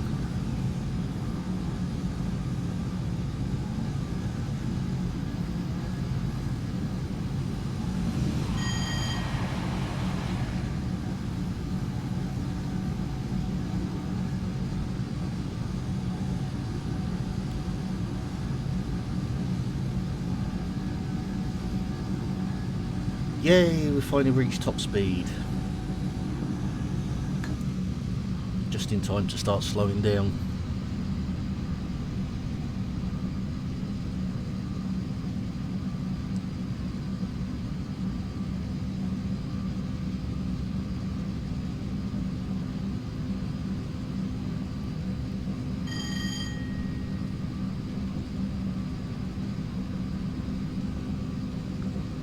Now, since this game came out, Reading has had a massive overhaul of its track work.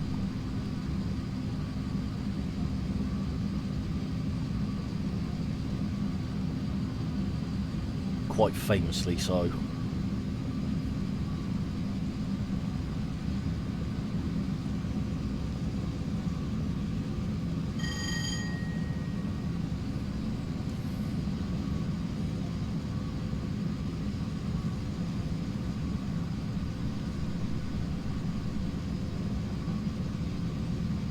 Wait, we were running on vacuum brakes? No wonder we weren't picking up speed that quick. We were running on vacuum brakes.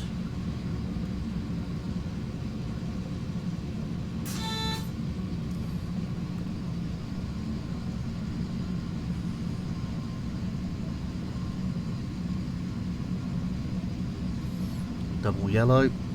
Next one will be single yellow.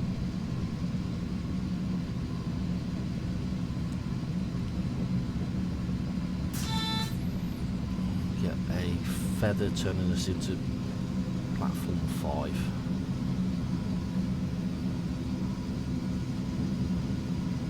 Speeding, and I'll get a citation for that if I was really driving.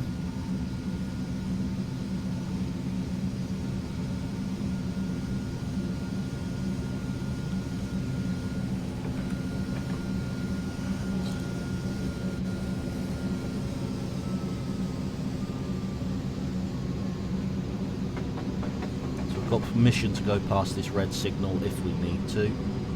Sometimes the signals don't change in this game, which is why you have to ask to pass them. So...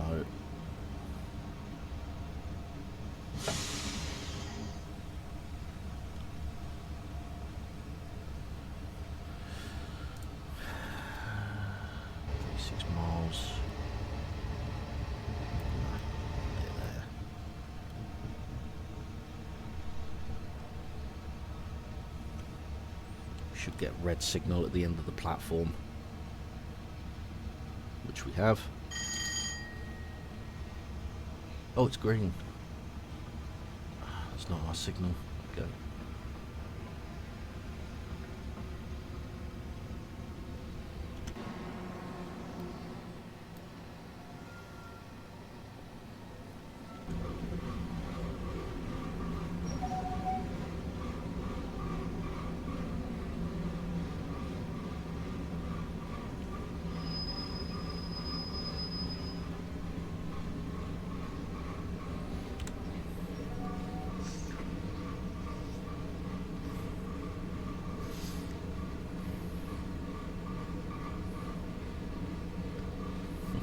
...125 miles an hour in some sections. It's a class 50, it can't go above 100.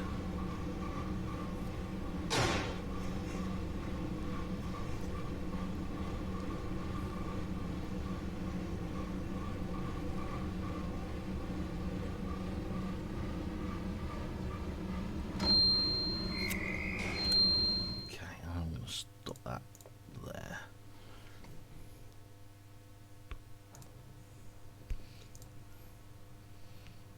Right. Steam. Steam.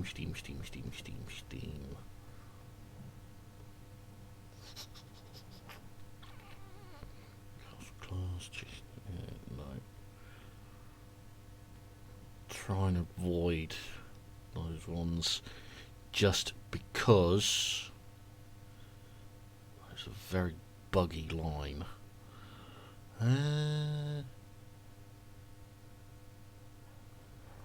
Doesn't work. Class 52, no.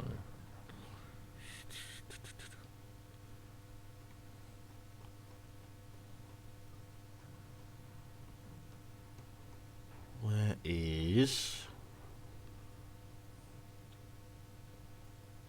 shunting?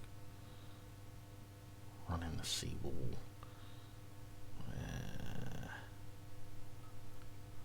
Let's do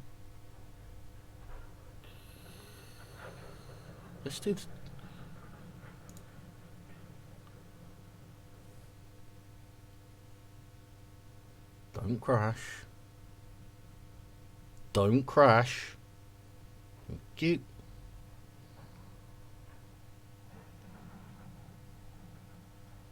Ooh, mail drops. Yes.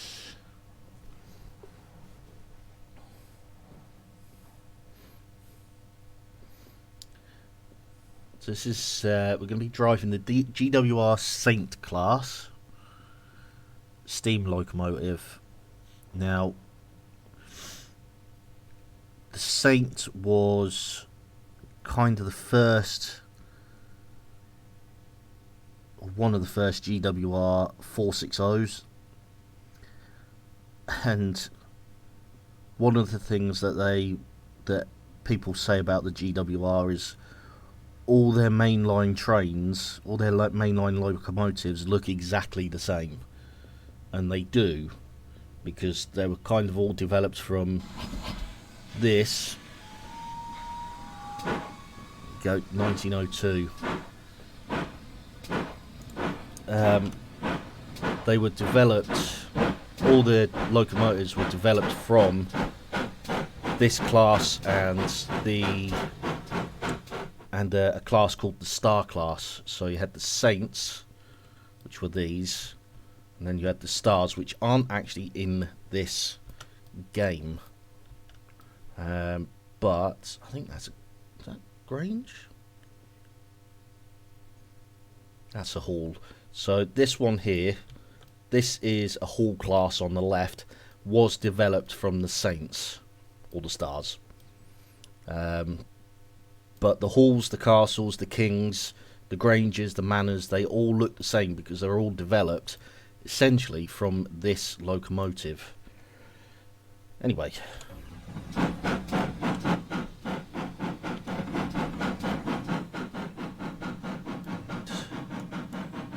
the reverse.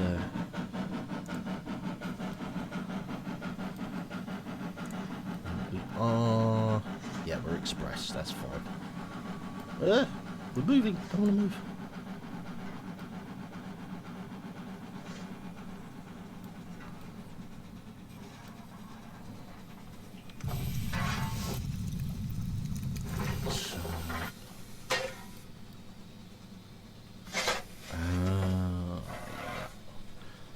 Yeah, it is pretty cool. Now the Saints, one of the few locomotives where you actually have to watch the fire here.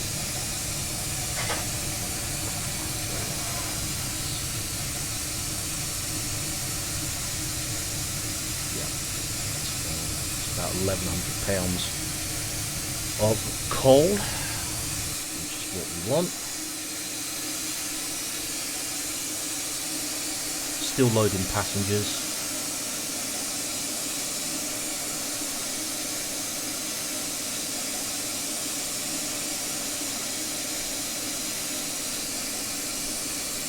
Pretty dark. This is St. David? Yeah, St. David.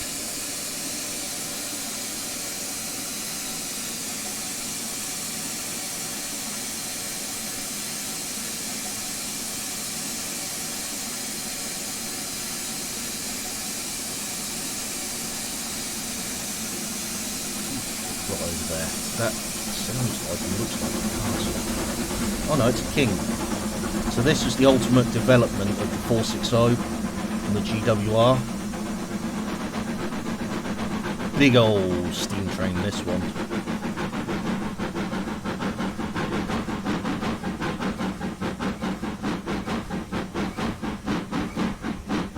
One of the most powerful 460s in the country.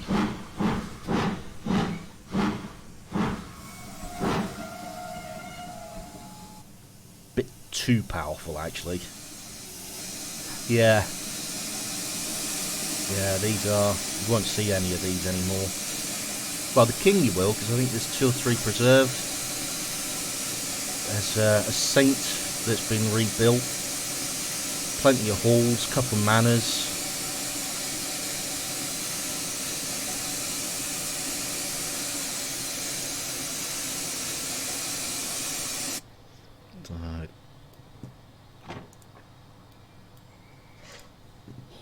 Pick up some water on the way, that's fine.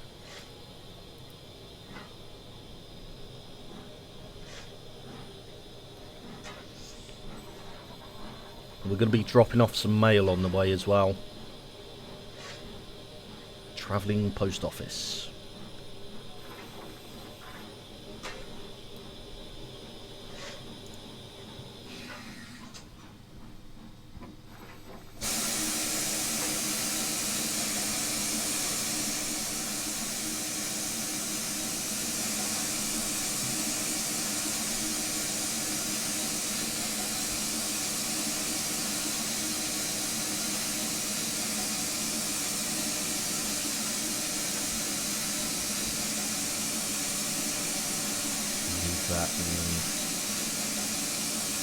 Leave that at about 11 inches of mercury.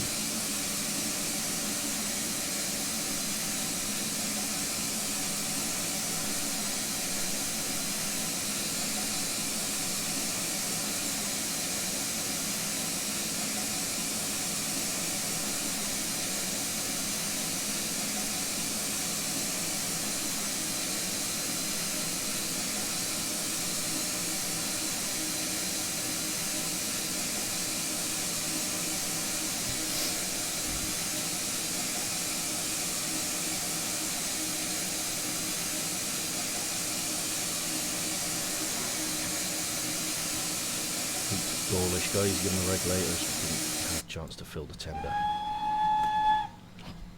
Not a problem.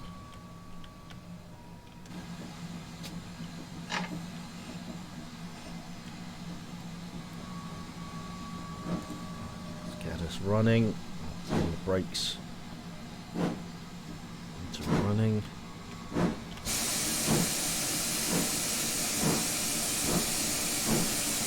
Now the GWR locomotives were a little bit smaller in comparison to some of the other locomotives on the network at the time, but they were just as powerful and just as capable because they had one very, very, very, very big secret. Well, it wasn't even a secret; it was well known. GWR had access to South Wales coalfields, and even today South Wales coalfields are known as some of the best coal in the world. Unfortunately, we don't mine it anymore, but it was at the time known as the best coal in the world. Absolute pain in the backside to get lit, to actually light, but once it was lit, it was an incredibly good source of coal.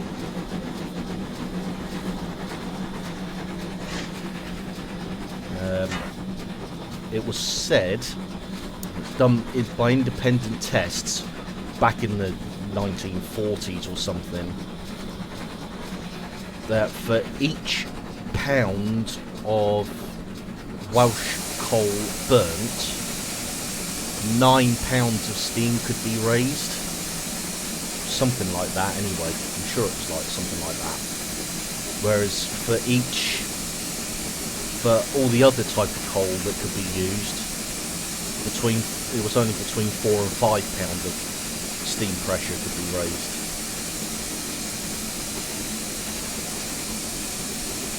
So, if you remember the story of Henry and Thomas the Tank Engine, where Sir Topham Hatt mentions about getting Henry Welsh coal, it's for that reason.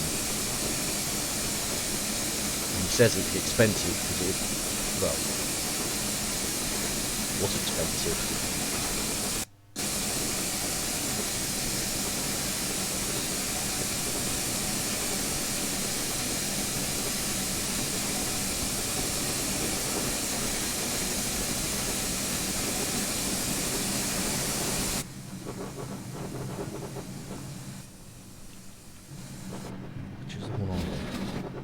That one?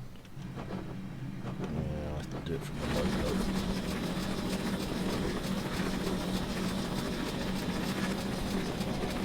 Now these two, it's actually three. These 3 vans at the front are the travelling post office, and designed to drop off and pick up mail on the move. And they will actually activate as we go along. Somebody spent a lot of time making sure that these worked.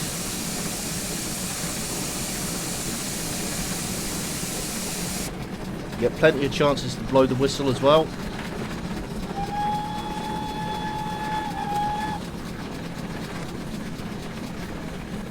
Clear through the next section.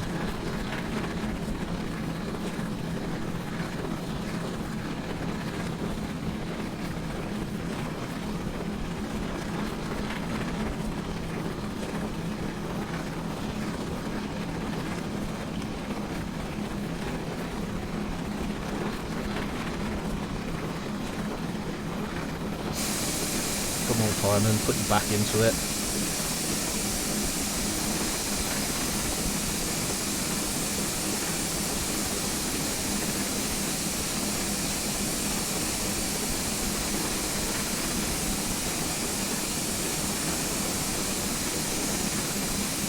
I'm on it at 15% right now. A little bit more acceleration.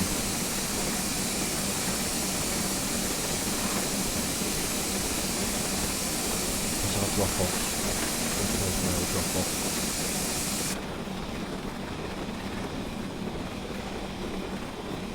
Let's see where our first male drop off is.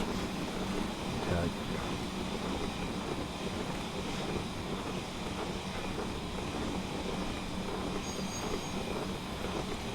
Through.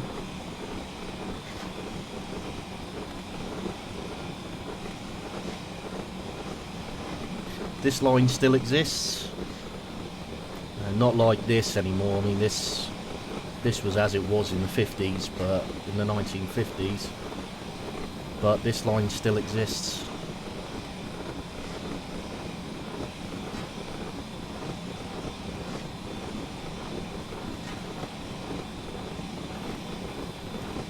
Like the other two lines that I've done today still exist.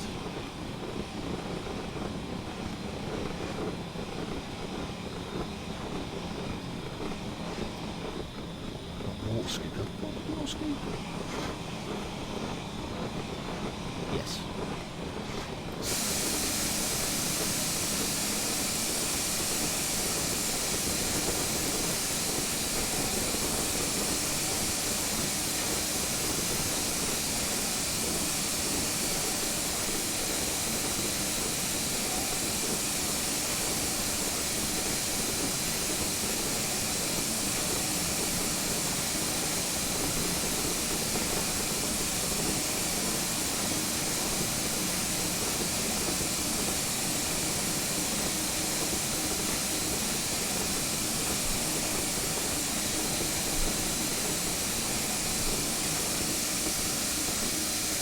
Missed that one.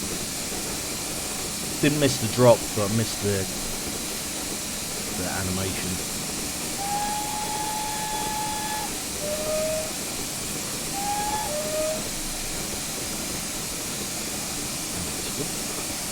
Too much water.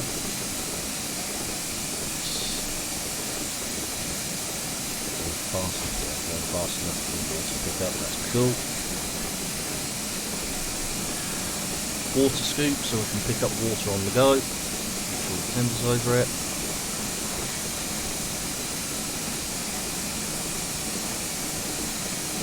You can see the water's going into the tender there.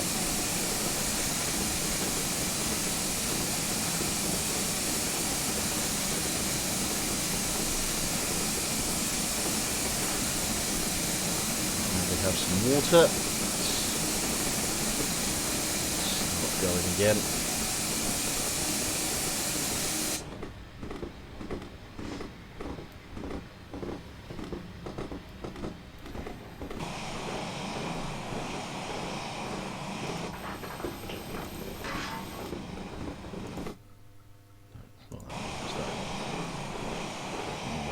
See it. Okay.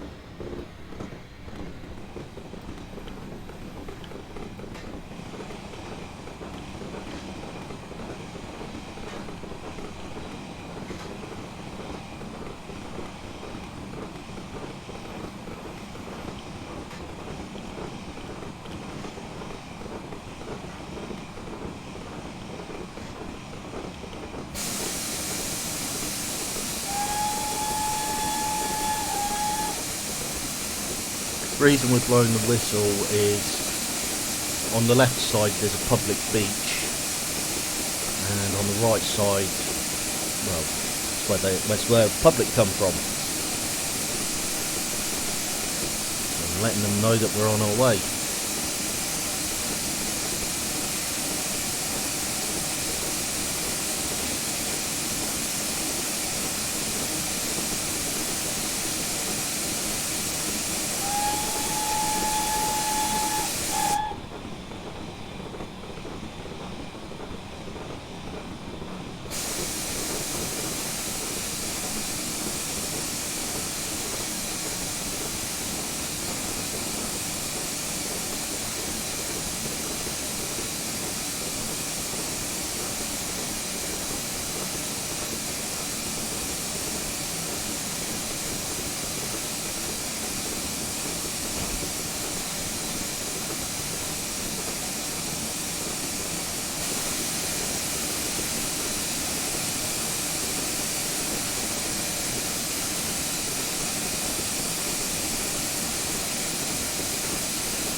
second mail drop is coming up in a minute.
TPO, slow down for the stop at Dawlish. Okay. TPO, equipment's just up ahead. Should work.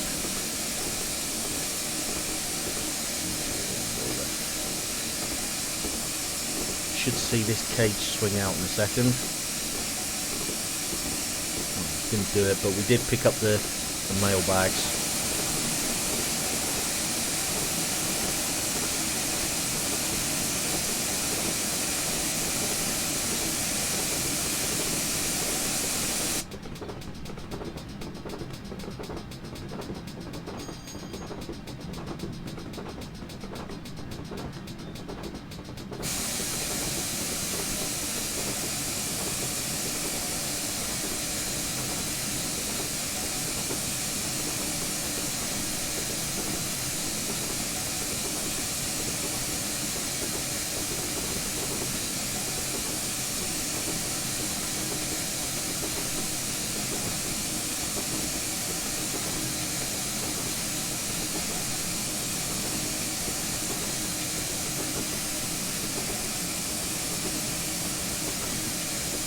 Actually 5 minutes early into Dawlish.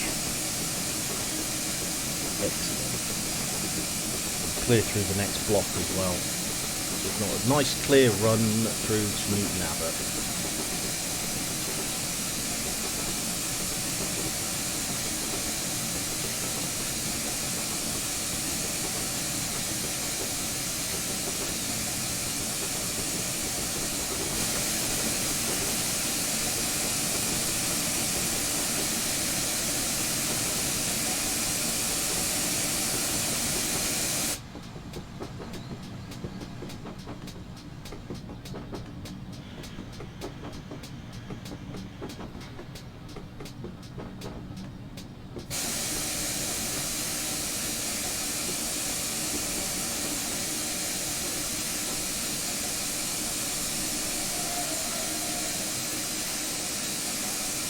Need to build the coal, we need to build the fire up and the water up, because we're about to go through a series of tunnels and we can't have the firebox, we can't have the fire doors open while we go through the tunnel, otherwise we'll get something known as fatal blowback, which is where air pressure essentially goes down the chimney and forces the fire into the cab, which isn't good.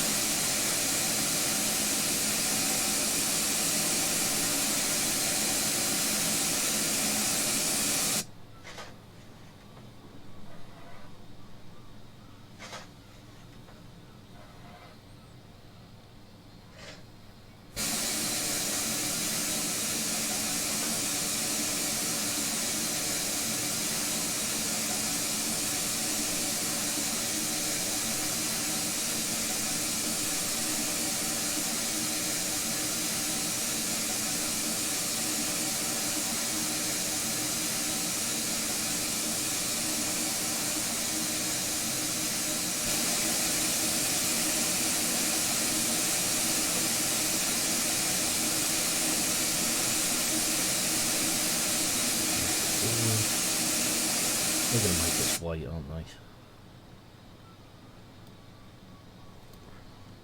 Right. So, with a couple of exceptions, Dawlish station still looks like this. So, the goods shed's gone. The signal box is gone because it doesn't need it anymore. And this area here, where the goods yard is, the small goods yard, that's also gone, but the rest of the platform, the rest of the station looks the same.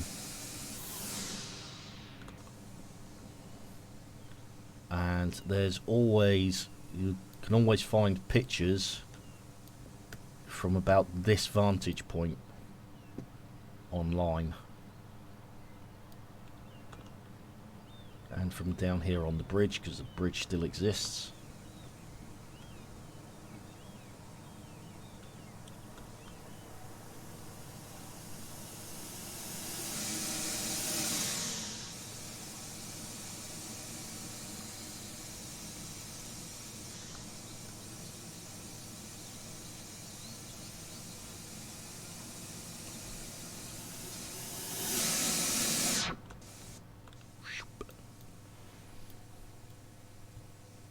So we're going to be heading off down here and then turning right once we get through the series of tunnels.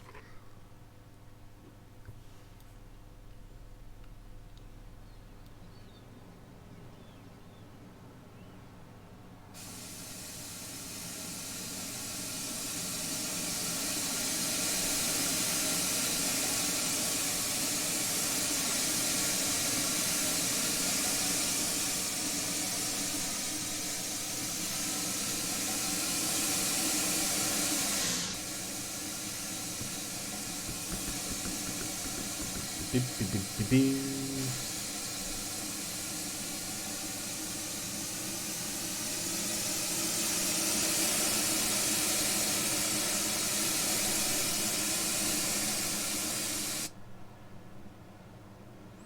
And that is a river that runs straight into the sea.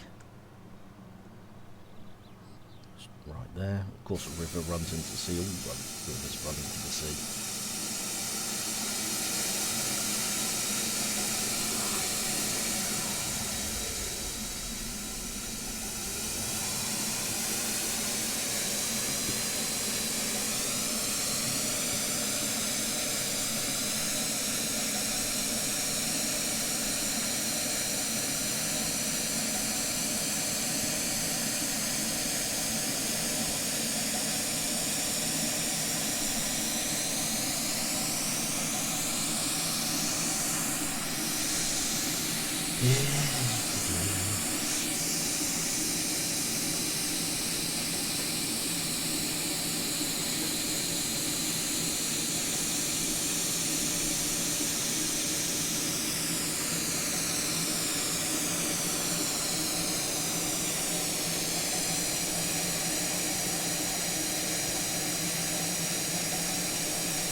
We'll get to go in a minute.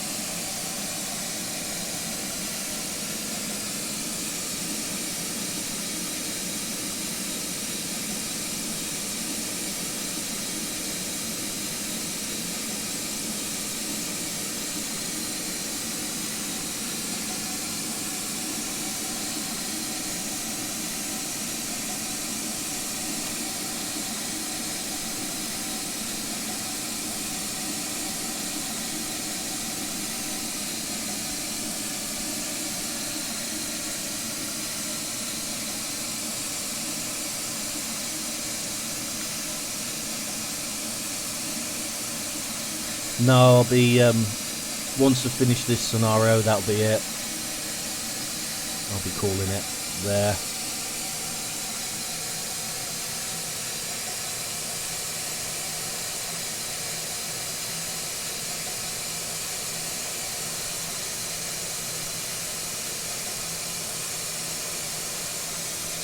I've got, pick up. Once you get to Newton Abbot, I'll probably just call it there, rather than go on to Alla Junction.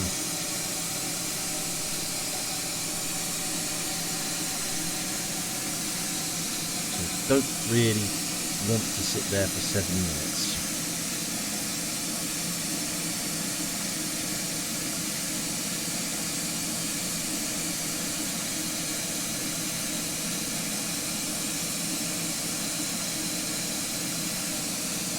Newton Abbot, it's only 8 miles. Shouldn't take us any more than about 10 minutes to get to. Once we're given the right of way.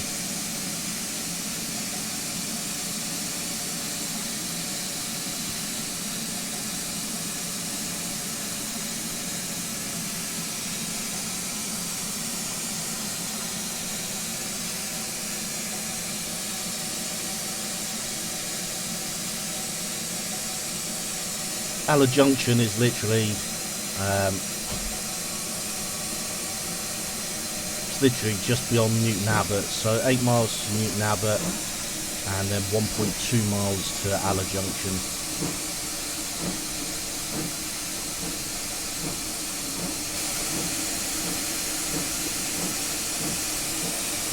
Running, brakes into running.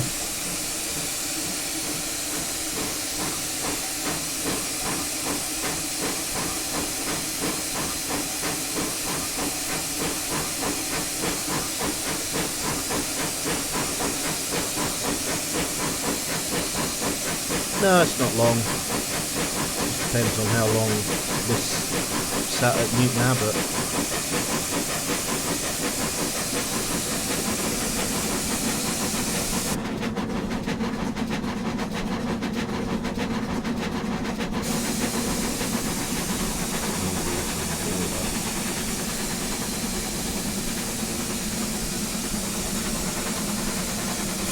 Just can't open the firebox door.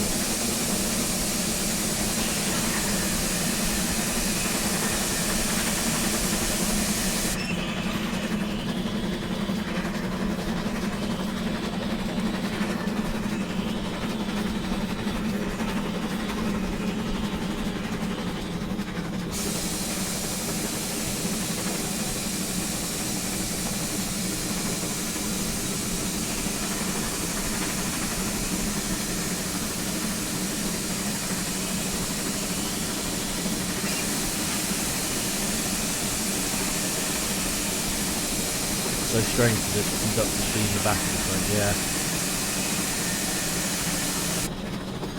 That's just a different name for the same job.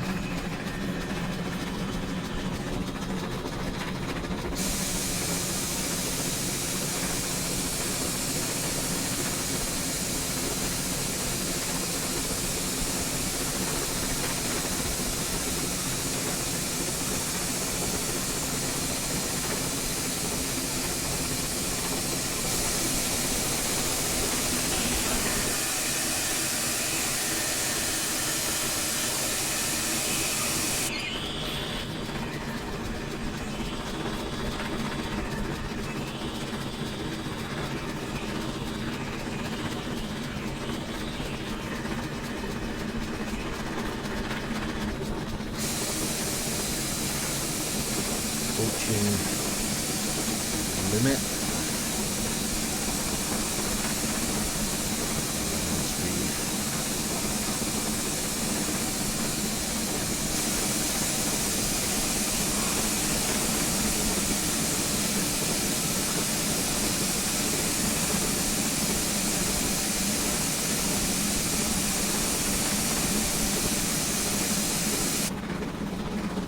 Oh yeah.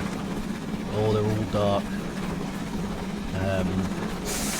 There's a tunnel in the game. It exists in real life. The trains don't go through it anymore. There's a tunnel in the game called the Woodhead Tunnel, and it's 3 miles long, and there's no lights in that.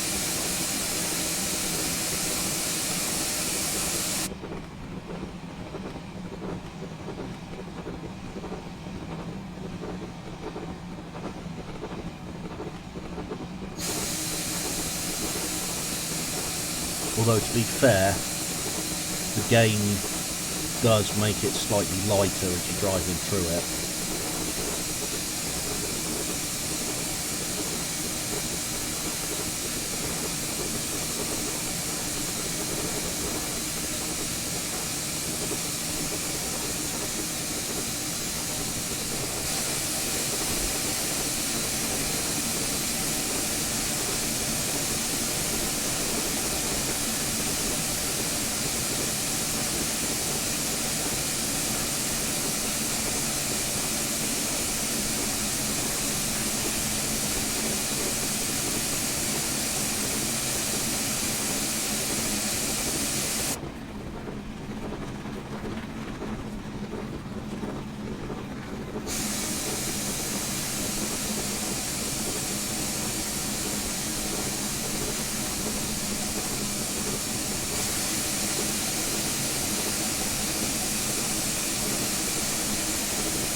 That's a king. Another king past that one.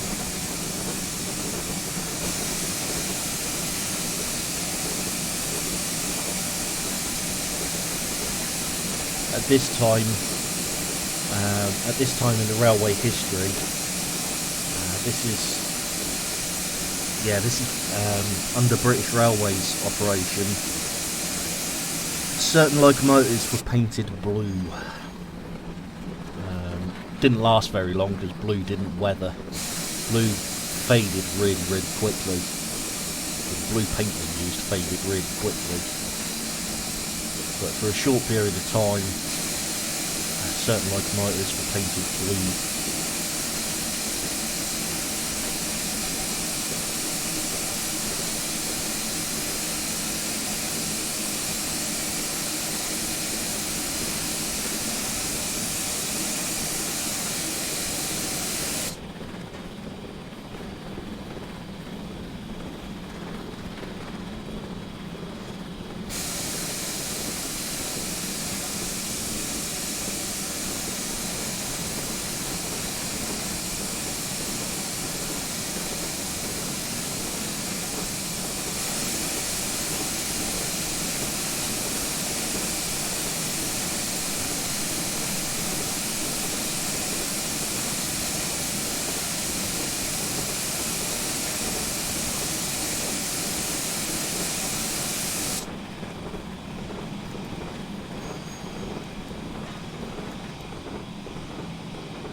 Now I like pulling into Newton Abbot Station.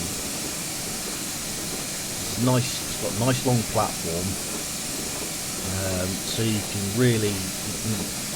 pretty much do line speed right up until you cross the bridge, and you'll see the bridge I'm on about. And then just nice and gentle on the brakes, and you will always stop right at the signal gantry.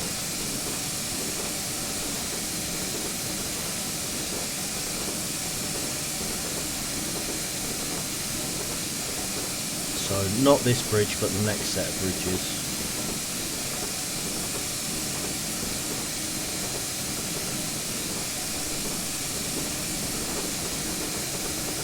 This doesn't exist anymore, the stuff on the left. It does, but not in that configuration.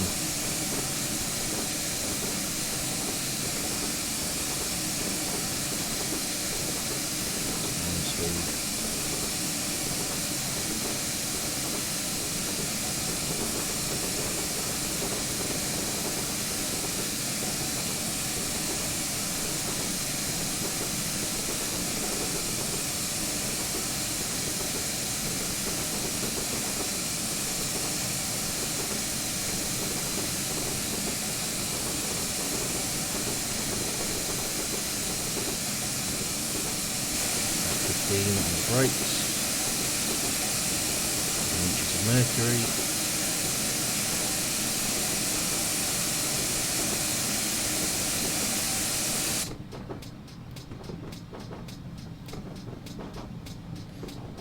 Make sure the back coaches are in, and then we can apply the brakes.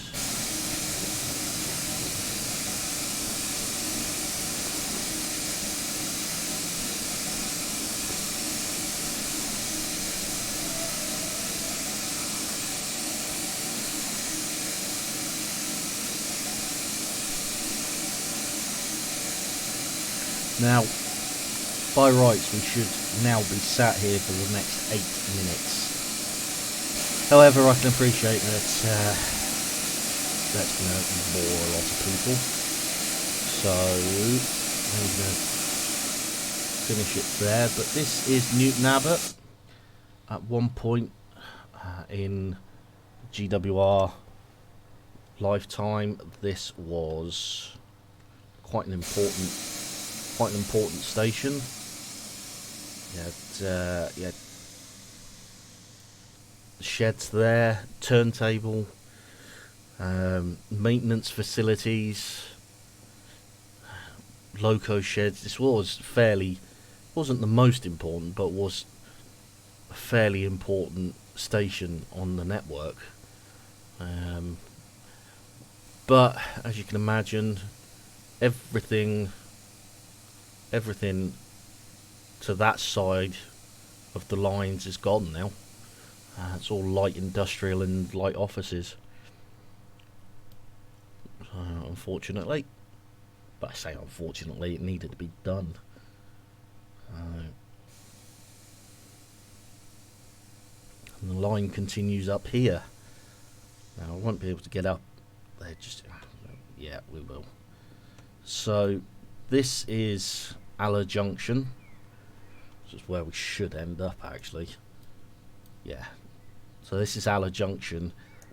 This section goes off down to Torquay and Paignton on the south coast, which is part of this scenario. This line ends up going into Cornwall, which isn't on this scenario, but I do have it. I do have the Cornish main line in the game. I don't particularly like the Cornish main line, however, because I find it a little bit boring.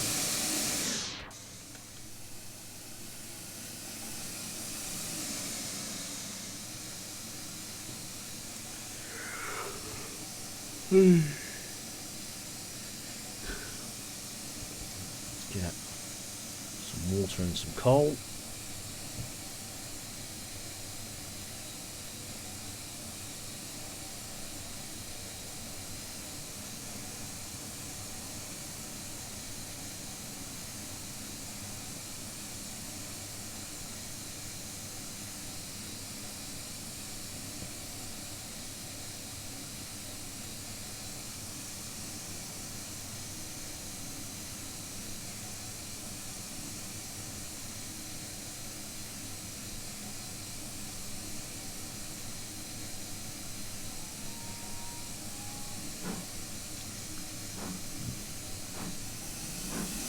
All that was in front of us, looks like it.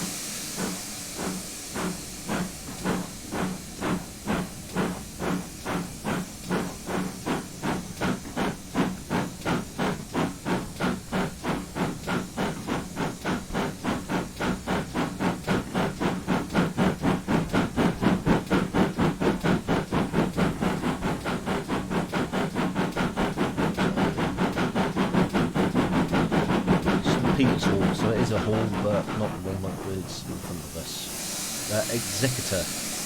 Exeter.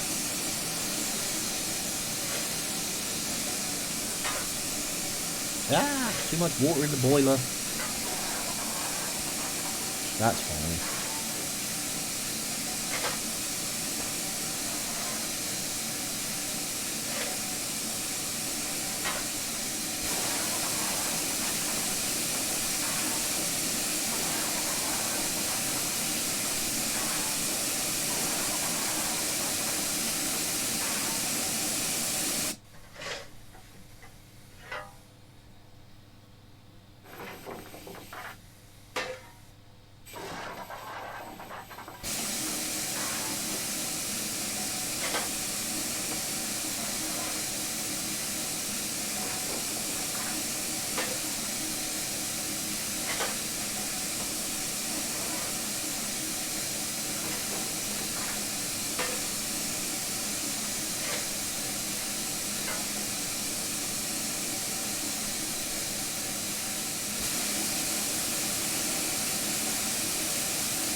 Three minutes till departure time, 2.5 minutes till departure time.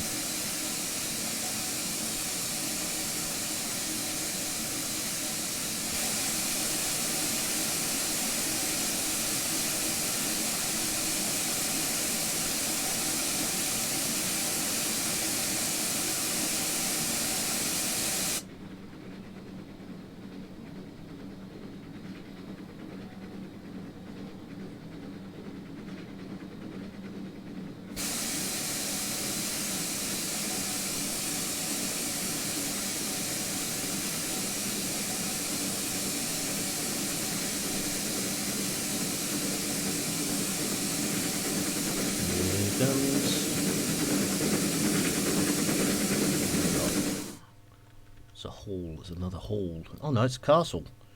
Castle class, really good logo. Why is it running with a hall number though?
Brakes off, get the train ready to go.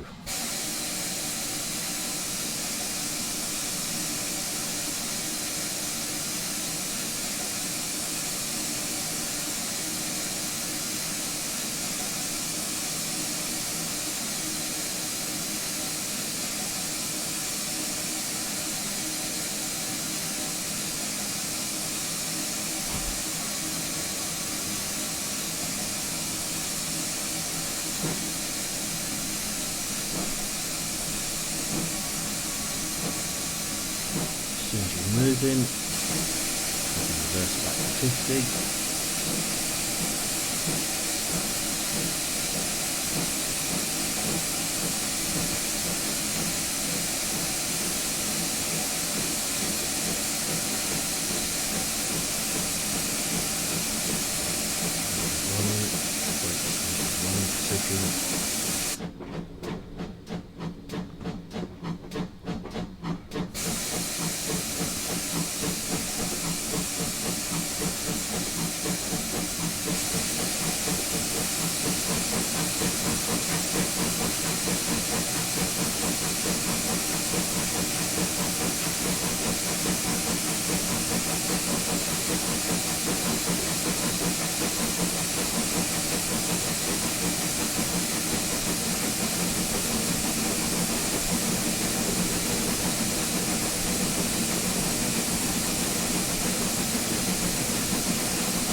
Can't go much faster because the track ends just after the arrow there.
Saints were a mainstay of mixed traffic operations on GWR for over 50 years, and despite their significance as the first two-cylinder 460 in Britain, none were preserved. However, a new build, £29.99 Stadium Legend can be seen today at Didcot.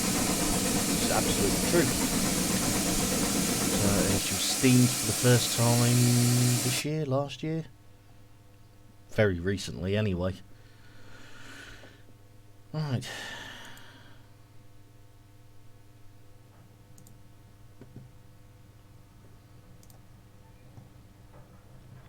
Okie dokie, well, that's going to be it for me today.